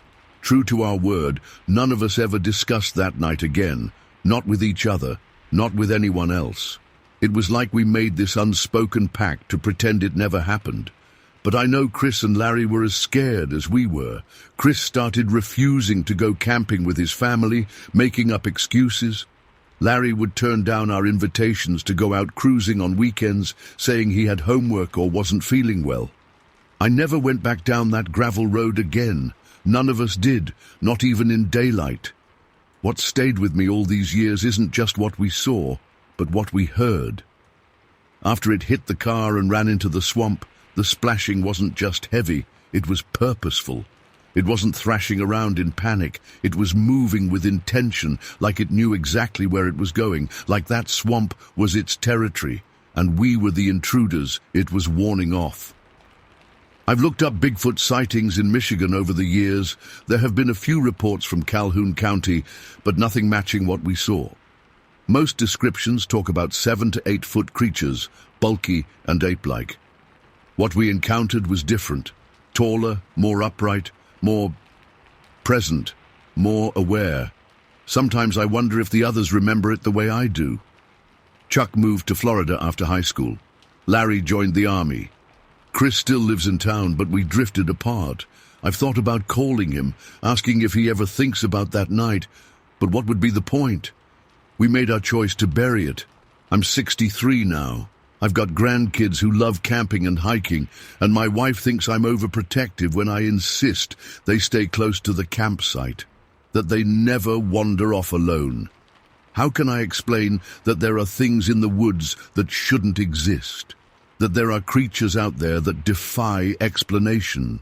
I still wake up sometimes, heart pounding, convinced I can hear cornstalks rustling outside my window, even though I live in a suburb now with no farmland for miles. I still avoid driving down remote roads at night. And sometimes when I see a full moon, I can't help but picture that thing stepping out of the cornfield, impossibly tall against the night sky before it charged our car. Whatever it was, it's still out there, and it knows we saw it. Story 13. I never thought I'd share this. For more than 4 decades, I've only told a handful of people about what happened that day in October 1979, just after my 14th birthday. Most people would think I'm making it up or that I was just a kid with an overactive imagination. But I know what I saw. And now that Mark and I have reconnected and confirmed it with each other, I feel like I need to get this off my chest. This all happened in Calhoun County, Michigan. My mom had remarried, and my stepdad was remodeling this old one-room schoolhouse that became our home. It was pretty isolated, with woods stretching out behind our property for miles. Those woods became my playground that fall. My friend Mark and I spent almost every day after school exploring those woods, building forts and pretending we were wilderness survivors. We knew every trail and clearing within about a quarter-mile of my house, but on October 18th, we decided to push further than we'd ever gone before. It was a chilly afternoon, probably in the low 50s. I remember wearing my flannel jacket, the red and black checkered one my grandma had given me for my birthday the week before. The trees were changing colors, and the ground was covered with fallen leaves that crunched under our feet as we walked. We'd been following a faint trail that led us through an old abandoned apple orchard. Some of the trees still had a few wrinkled apples clinging to their branches. We'd been talking about school and complaining about Mr. Peterson's history class when I first noticed something felt off. It took me a minute to figure out what was wrong. Then it hit me. The woods had gone completely silent. No birds chirping, no squirrels rustling through the leaves, nothing. I remember getting goosebumps on my arms that had nothing to do with the cool autumn air. "Do you hear that?" I asked Mark. "Hear what?" he whispered back, already picking up on my nervous tone. "Exactly. Nothing." We both stopped walking and just stood there for a moment, listening to the silence. Even the wind seemed to have died down. I had this feeling of being watched, like when you can sense someone staring at you from across a room. I glanced at Mark and could tell he felt it too. His face had gone kind of pale, and he was scanning the trees around us. The wind picked up again suddenly, making the leaves on the trees rustle. The sound should have been comforting, bringing some normalcy back to the woods, but it only made the hair on the back of my neck stand up more. The rustling seemed to be hiding something else, some other sound just beneath it that I couldn't quite make out. We'd wandered about a half-mile from my house by this point, farther than we'd ever explored before. I was just about to suggest we head back when we heard it. Thump crunch. It was the only way I can describe the sound, like something massive had stomped down hard on the forest floor, about 50 feet away from us. Not just a footstep, but a deliberate, forceful stomp that crushed whatever was underneath it. We both froze. My heart was pounding so hard I could feel it in my throat. Then Mark grabbed my arm, his fingers digging in, and pointed. At first, I couldn't process what I was seeing. Through a gap in the trees, about 50 feet away, was something. Something big, something standing upright that shouldn't have been there. It was partially obscured by brush, but I could see its back, part of its stomach as it turned slightly, and its left leg and buttocks. The thing was covered in thick fur, a dark reddish-grey color, maybe 3 or 4 inches long. The fur wasn't matted or tangled like you might see on a bear that hadn't shed its winter coat. It looked well kept, I guess. Even from that distance, I could tell the creature was massive. The leg, God, that leg. I was about 5'4" at the time, and its leg alone was at least as tall as me, probably taller, and thicker than my whole body. It wasn't shaped like a bear's leg. It was shaped like a human leg, but on a completely different scale. As we watched, frozen in place, the thing moved. It stepped forward into denser brush, still upright on 2 legs. That's when it made this sound, this deep-throated ooh noise that wasn't quite a grunt but wasn't a growl either. It was lower than any sound I'd ever heard come from a human throat. Mark and I didn't say a word to each other. We didn't need to. Some primal part of our brains kicked in, and we both turned and ran at the same instant. I've never run so fast in my life. We covered about 350 yards through dense brush, partial swamp, and finally the trail leading back to my house. I remember branches whipping across my face, scratching my cheeks. My lungs were burning and my legs felt like rubber, but I didn't slow down. Neither did Mark. I don't think either of us looked back even once. I was terrified that if I turned around, I'd see that thing charging after us through the trees. The sound of our own panicked breathing and footsteps crashing through the underbrush was all I could hear. We burst out of the woods and didn't stop running until we reached my back porch. We both collapsed on the steps, gasping for air. My stepdad was inside working on some drywall and must have heard us because he came to the door. "What happened to you two?" he asked, looking at our scratched faces and wild eyes. I couldn't even speak at first. My throat was raw from breathing so hard, and my heart was still racing. Mark and I looked at each other, and I could see the same thought in his eyes that was in mine. Who would believe us? "Nothing," I finally managed to say. "We were just racing." My stepdad gave us a suspicious look but went back inside. Mark and I sat there for a long time without saying anything.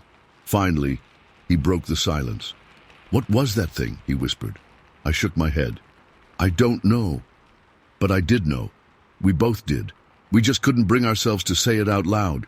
Bigfoot, Sasquatch, whatever you want to call it, that's what we saw. We made a pact right there on my back porch not to tell anyone. Who would believe two kids claiming they saw Bigfoot? We'd be laughed at, or worse, everyone at school would hear about it and never let us live it down. Mark went home shortly after that. I remember lying in bed that night, jumping at every sound outside my window.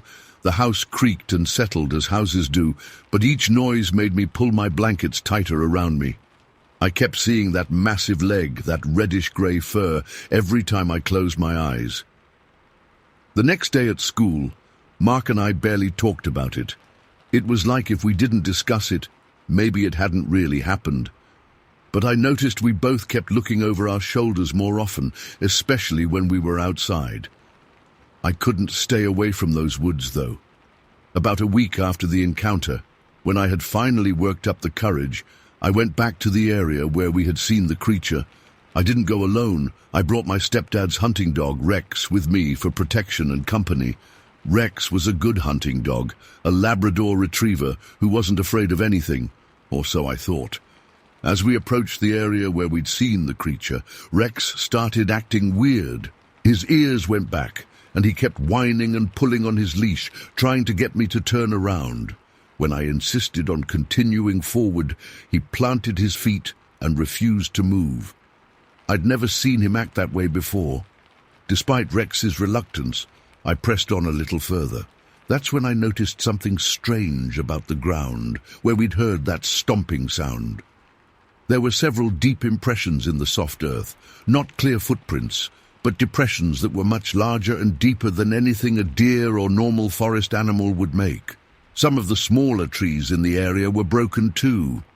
Not cut or chewed like a beaver might do, but snapped about halfway up the trunk, as if something large had pushed past them with considerable force.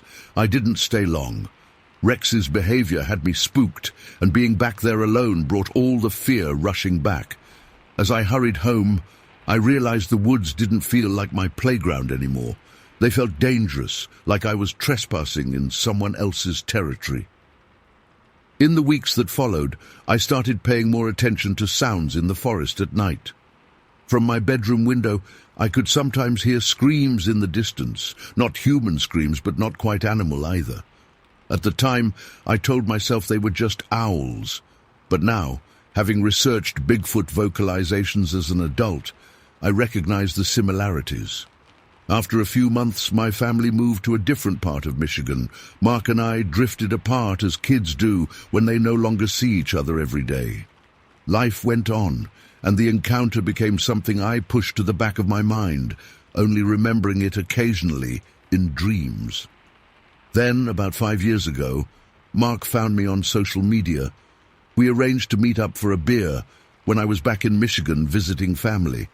We were both in our late 40s by then, with careers and families of our own. We spent some time catching up, talking about our kids and jobs, reminiscing about the old neighborhood. And then, after his second beer, Mark looked at me seriously and asked, "Do you remember what we saw behind your house that day?" I felt a chill run through me, the same chill I'd felt in those woods 40 years earlier. I nodded slowly. I've never forgotten it. "Me neither," he said. "I've never told anyone, not even my wife." "Same here," I admitted. We talked about it then, comparing our memories of that day. Our recollections matched almost perfectly. The silence in the forest, the stomping sound, the massive fur-covered creature moving upright through the trees.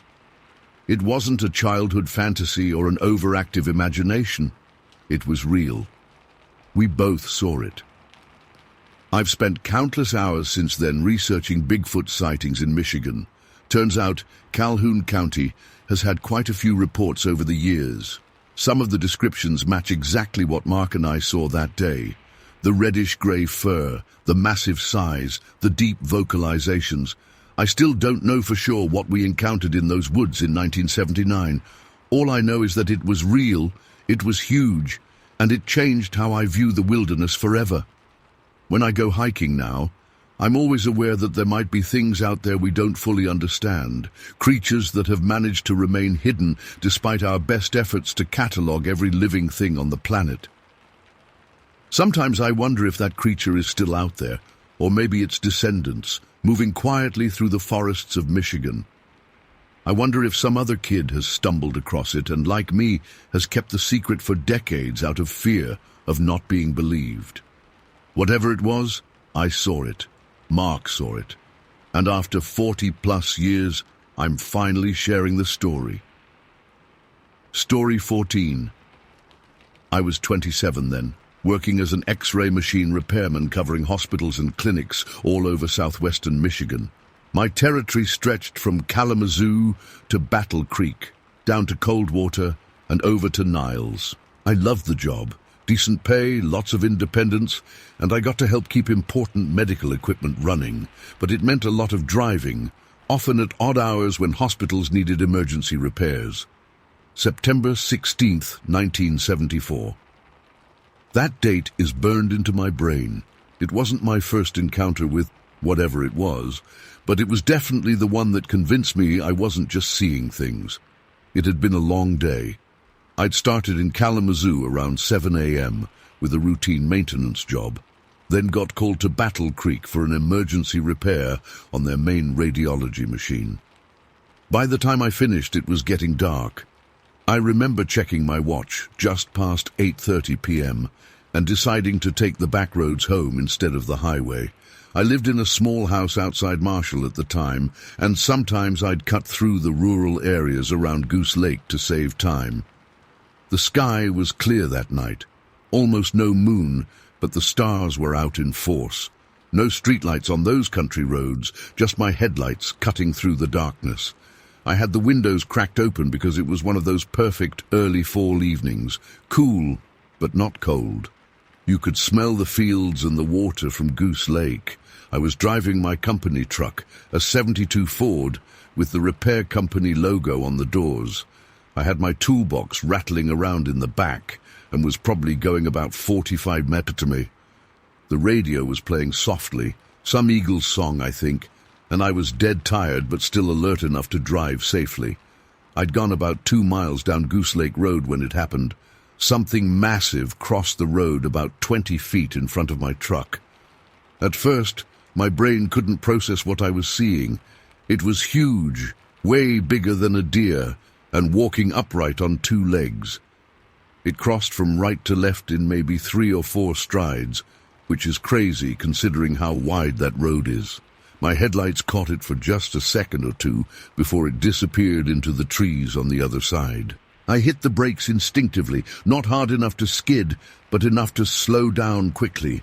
My heart was hammering in my chest. I remember sitting there, gripping the steering wheel, my knuckles turning white, trying to make sense of what I'd just seen.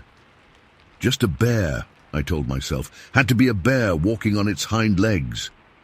But I knew that wasn't right. I'd seen bears before.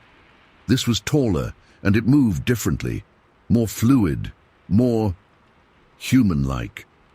I sat there for probably a full minute before I worked up the nerve to continue driving. I didn't stop again until I got home, and I barely slept that night. I told myself I was just tired, that my eyes were playing tricks on me after a 14-hour workday.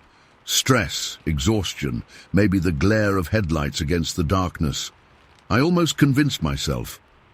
Then, a week later, I got called out to Coldwater for another repair job. It was going to be another late drive home, and I seriously considered taking the long way around to avoid Goose Lake Road. But that would add another 25 minutes to my drive, and I felt stupid being scared of... What? A shadow? A deer that looked weird in my headlights? So I took Goose Lake Road again. This time, though, I was ready. I drove slower, maybe 35 instead of 45, and kept my eyes moving, scanning both sides of the road constantly. The night was similar to the previous one, clear, starry, quiet. I was about a half-mile from where I'd seen the thing the week before when I noticed something on the right shoulder of the road. At first, I thought it was a dead deer. Roadkill isn't uncommon out there, but as I got closer, I realized something was hunched over it. My first thought was coyote, but no way was it a coyote. This thing was massive. It was crouched down, seemingly examining whatever was on the roadside. I slowed even more, and then, against every instinct in my body, I stopped the truck right in the middle of the road. There wasn't any other traffic. There never is, on that stretch after dark. I kept the engine running and the headlights on. They weren't pointing directly at the creature, but there was enough spill light that I could make it out. It was maybe 30 feet away, on the shoulder, and it hadn't reacted to my presence yet. I watched it for what felt like forever, but was probably about 3 minutes according to my dashboard clock. It was moving slightly, doing something with its hands. Yes, hands, not paws, to whatever was on the ground. I couldn't see clearly what it was doing, but the motions were deliberate, not random. Then it stood up. Jesus Christ, I'll never forget that moment. It just unfolded itself from a crouching position to standing fully upright. And it was tall. So fucking tall. I'm 5'10". And this thing would have towered over me, had to be at least 7 feet, maybe 8. It turned toward my truck. I could feel my heartbeat in my throat, pounding so hard I thought I might pass out. The creature just stood there for a moment, looking at my truck. Then it started walking toward me. Its gait was wrong. Not like a person walks, but not like an animal either. Kind of a rolling motion, powerful and efficient. Each step covered more ground than seemed possible. It was walking right down the center line of the road directly at me. I put the truck in reverse but didn't move yet. Some stupid part of my brain wanted to see it better, to confirm that I wasn't hallucinating. As it approached, more of it became visible in my headlights. It was covered in hair, not fur exactly, but more like coarse hair, a reddish-brown color that looked almost rust-colored in my headlights. Its arms were long, hanging down almost to its knees. Its chest was massive, easily twice as wide as mine, and powerfully built. I couldn't make out its face clearly. It was shadowed, but I could see that its head sat directly on its shoulders with almost no neck. When it got within about 10 feet of my truck, I started backing up slowly. I didn't want to make any sudden movements. Don't ask me why, it's not like I had any protocol for this situation, but something instinctive told me not to startle it. Now it was fully illuminated in my headlights, and I could see it was definitely male. Its body proportions were roughly humanoid, but exaggerated. Massive shoulders, powerful chest, thick limbs. The face. God. The face. It had a pronounced brow ridge that shadowed its eyes, a wide, flat nose, and a mouth that seemed to be set in a permanent grimace. The eyes reflected my headlights slightly, like a dog's or cat's eyes do at night. I continued backing up slowly, maybe 5 mph, keeping pace with its approach. I didn't dare take my eyes off it to check the road behind me, so I just prayed there wasn't a ditch or curve I'd miss. After I'd backed up maybe 50 feet, the creature stopped walking. It just stood there in the middle of the road, watching my truck. Then, without any apparent reason, it turned to its right, walked to the edge of the road, and stepped down into the drainage ditch beside it. In 2 more strides, it disappeared into the tree line. The moment it was out of sight, I slammed the truck into drive and floored it. I must have hit 70 on that narrow country road, blowing through a stop sign without even slowing down. I didn't breathe normally again until I was back on the main highway with other cars around me. When I got home, I locked all the doors and windows, pulled the curtains shut, and poured myself 3 fingers of whiskey. My hands were shaking so badly I spilled some. I sat up all night with the TV on for background noise, jumping at every creak in the house. The next day, I called in sick. I couldn't face driving anywhere. I kept replaying the encounter in my mind, trying to rationalize what I'd seen. A man in a costume? No way. The movements were too natural, too fluid. The proportions were wrong for a human. A bear? Definitely not. No bear walks like that or has that body shape. I knew what people would say if I told them. They'd think I was drunk or crazy or making it up for attention. So I kept quiet. I rearranged my service routes so I wouldn't have to take Goose Lake Road again. I made excuses to my supervisor, told him there was construction, bad roads, whatever I could think of. For weeks afterward, I'd wake up in a cold sweat, the image of that creature walking toward my truck replaying in my mind. Sometimes in my dreams, it wouldn't stop approaching. Sometimes it would reach my truck and tear the door off. I've spent years trying to convince myself it wasn't real, that I was exhausted, or that my eyes were playing tricks on me. But I know what I saw. That thing, that Bigfoot, Sasquatch, whatever you want to call it, was real. It was there on Goose Lake Road that night, and no amount of rationalizing can erase the memory of it standing in my headlights, looking right at me with those reflective eyes. I'm 77 years old now. I've never told this story to anyone except my wife, who humors me, but I know doesn't believe it. But the memory of that creature is still as vivid as if it happened yesterday. The size of it, the way it moved, the reddish color of its hair in my headlights. It's all perfectly preserved in my mind, like a photograph that won't fade. I still live in Michigan, though not near Goose Lake anymore. I've read about other sightings in the area over the years. Sometimes I think about contacting the people who reported them, just to say, I believe you, but I never do.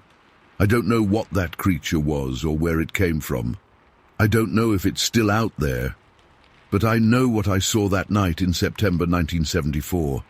And it wasn't human. It wasn't any animal I recognize, and the way it looked at me, with what seemed like intelligence and purpose, still chills me to the bone. I haven't driven on a rural road after dark in almost 50 years. I'll take the long way home every time, no matter how tired I am, because while most people's fear of the dark is irrational, mine isn't. I know exactly what's out there in those woods, watching and waiting, and once you've seen it, you can never unsee it. You can never feel safe in the darkness again. Totandi Rain, Story 15. I've never really told anybody about what happened that day back in '92. I mean, I've tried a few times with some friends, but I always end up stopping halfway through when I see the look on their faces. It's that this guy is full of shit look, but I swear on everything I care about, what I'm about to tell you is 100% what happened to me that summer in Irondale County. It was late July, hot as hell, and I was 19 years old working at the Golden Dragon Chinese restaurant off Highway 14. It was a crappy job with crappy pay, but my parents were on my case about responsibility and building character. You know, all that stuff parents say when they want you to stop playing Nintendo and get a life. Anyway, that particular Tuesday, I just couldn't deal. The weekend before, I'd gone to a party at Bobby Lawson's place where I drank way too much and made out with Amy Hutchins, who everyone knew was Bobby's on-again, off-again girlfriend. So not only was I nursing the worst hangover of my young life, but Bobby had been calling the restaurant threatening to kick my ass. My boss, Mr. Chen, wasn't exactly understanding about personal problems, especially ones that involved girls and fistfights. So I did what any reasonable teenager would do. I called in sick and decided to lay low for the day. The problem was, if I went home, my mum would definitely know I wasn't actually working. She had this freaky sixth sense about that kind of thing. I needed somewhere to hide out until my shift would have ended at 6. That's when I thought of River Run. It was this old abandoned venue, about 4 miles outside of town, where they used to hold tractor pulls and small concerts back in the 80s. The place had been shut down for years, but everyone knew about it. Local kids would go there sometimes to drink or make out, but mid-morning on a Tuesday, nobody would be there. I parked my '87 Civic under the interstate bridge, where it wouldn't be visible from the road. It was already getting hot, probably pushing 90 degrees, and the humidity was making my t-shirt stick to my back. I grabbed my Walkman, slipped some extra batteries in my pocket, and headed up the dirt path toward the old venue. River Run was basically a collection of run-down wooden structures surrounding a big dirt oval where the tractor pulls used to happen. There were some bleachers, a concession stand, and a ticket booth, all looking like they might collapse if you breathed on them wrong. The whole place sat on a piece of land that bordered the Adkin River, which snaked around the back of the property. I spent the first hour just exploring. I climbed up on the bleachers, careful to test each board before putting my full weight on it, looking for loose change that might have fallen through the cracks over the years. I found about 137 in coins, which was pretty disappointing considering I was risking tetanus and possibly a 15-foot fall. Next, I checked out this old crane that had been abandoned near the back of the property. It was the kind they used to move equipment around for the shows. The cabin was unlocked, and even though the controls were dead, it was cool to sit up there and pretend I was operating it. I found some old Playboys from 1986 stashed under the seat, which was like striking gold for a 19-year-old guy with nothing better to do. By around 11 a.m., I was bored and sweating like crazy. July in North Carolina is no joke, and the temperature inside that metal crane cab must have been over 100 degrees.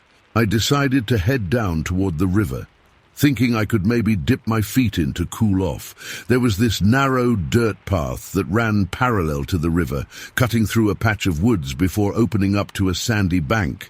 I put on some Pearl Jam on my Walkman and started walking, kicking rocks as I went. That's when I saw it. At first I thought it was a dog sitting on the riverbank about 200 yards ahead of me. It was sort of hunched over, looking at the water. I couldn't make out much detail because of the distance and the way the sun was hitting the water, creating this glare that made everything on the bank look kind of fuzzy. I took off my headphones and whistled, like you do when you see a stray dog. "Hey boy, come here!" The thing didn't move or react at all. I figured it was either ignoring me or couldn't hear me over the sound of the river. I kept walking, getting closer, and that's when I thought it was a person. Maybe some homeless dude with long, matted hair. The closer I got, maybe 100 yards away now, I started feeling uneasy. There was something off about the proportions. If it was a person, they were sitting in a weird position, and they were big, really big. "Hey!" I called out louder this time. "You okay?" Still no response. I kept walking, now only about 50 yards away, and that's when everything inside me went cold. What I was looking at wasn't a dog, it wasn't a person either. The thing was massive, sitting on its haunches by the river.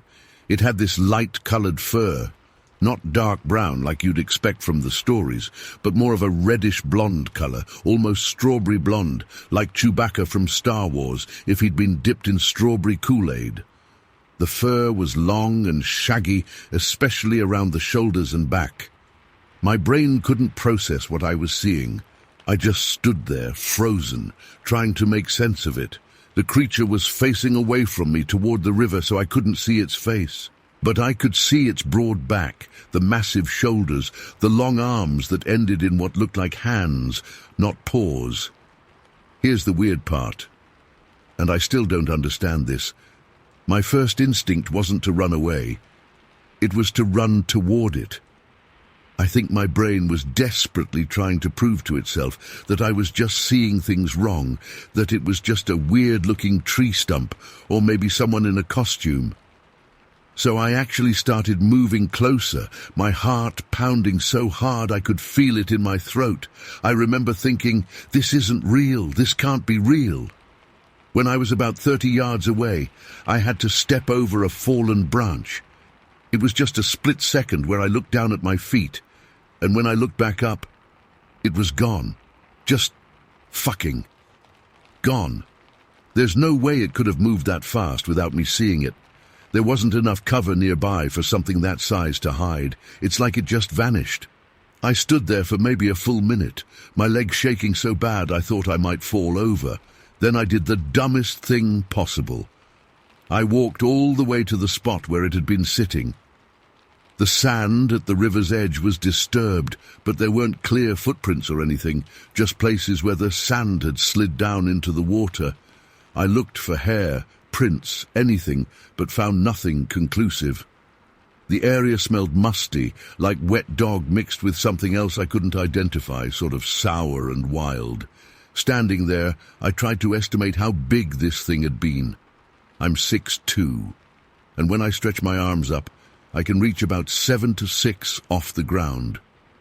Based on the branches that would have been behind where the creature was sitting and trying to imagine it standing up, this thing would have been at least 9'3" to 9'5" tall, and broad, like freakishly wide across the shoulders.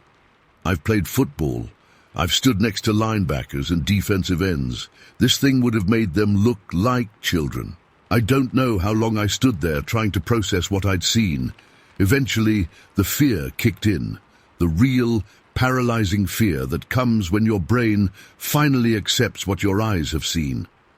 I turned and ran back up that dirt path so fast I thought my lungs would burst. When I got back to my car, I sat there with the doors locked for maybe an hour, just shaking and trying to convince myself I'd seen a bear or something else that made sense. But I knew what I'd seen. It wasn't a bear. Bears don't sit like that. Bears don't have that body shape. And bears definitely don't disappear into thin air. I never went back to River Run after that. Never even drove past it if I could avoid it. I quit my job at Golden Dragon the next day, told my parents I just couldn't handle the stress. They were pissed, but I didn't care. Something about that encounter changed my priorities real quick. It wasn't until about a year later that I heard other people had seen similar things around Irondale County. I was at a bonfire party, and this older guy, Tim Haskins, who worked as a guide for hunting trips, was drunk and talking about why he refused to take clients to a certain area near the Yadkin River anymore. "There's something in those woods that ain't natural," he kept saying. "Something big that walks on 2 legs and watches you." I've had 3 separate hunting parties pack up and leave because they felt like they were being stalked. Another local family that lived about 5 miles from River Run, the Petersons, started talking about a creature they'd nicknamed Big Red, that they'd spotted several times in their river bottoms between 93 and 95. They described it almost exactly as what I'd seen: reddish-blonde fur, massive height, moving with an unnatural speed. I've spent years trying to rationalize what I saw that day. Could it have been a person in a costume? Maybe, but why? In the middle of nowhere on a Tuesday morning? And how did they disappear so quickly? Could it have been some kind of optical illusion or hallucination from the heat? I wasn't on drugs, I wasn't drunk, and I've never experienced hallucinations before or since. The only explanation that makes any sense is also the one that seems the most insane.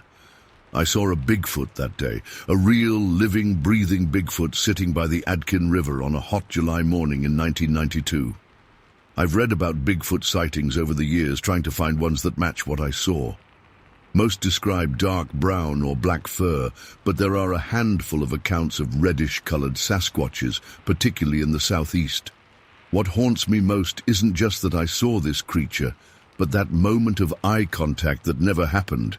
If I hadn't looked down for that split second, would I have seen its face? Would it have seen me? What would have happened then? Sometimes I dream about it. In my dreams, I don't look down at that branch. I keep my eyes on the creature, and it turns around. But I always wake up before I see its face. I never went camping again after that day. My friends think I'm just soft or lazy when I turn down their invitations for hiking trips. How do I explain to them that I'm terrified of what might be watching us from the trees? It's been over 30 years now since that summer day at River Run. The place has been completely demolished to make way for a new highway. Sometimes I wonder if whatever I saw is still out there, moving silently through the forests of Irondale County, or if it moved on when they cut down those woods. I don't know which possibility scares me more.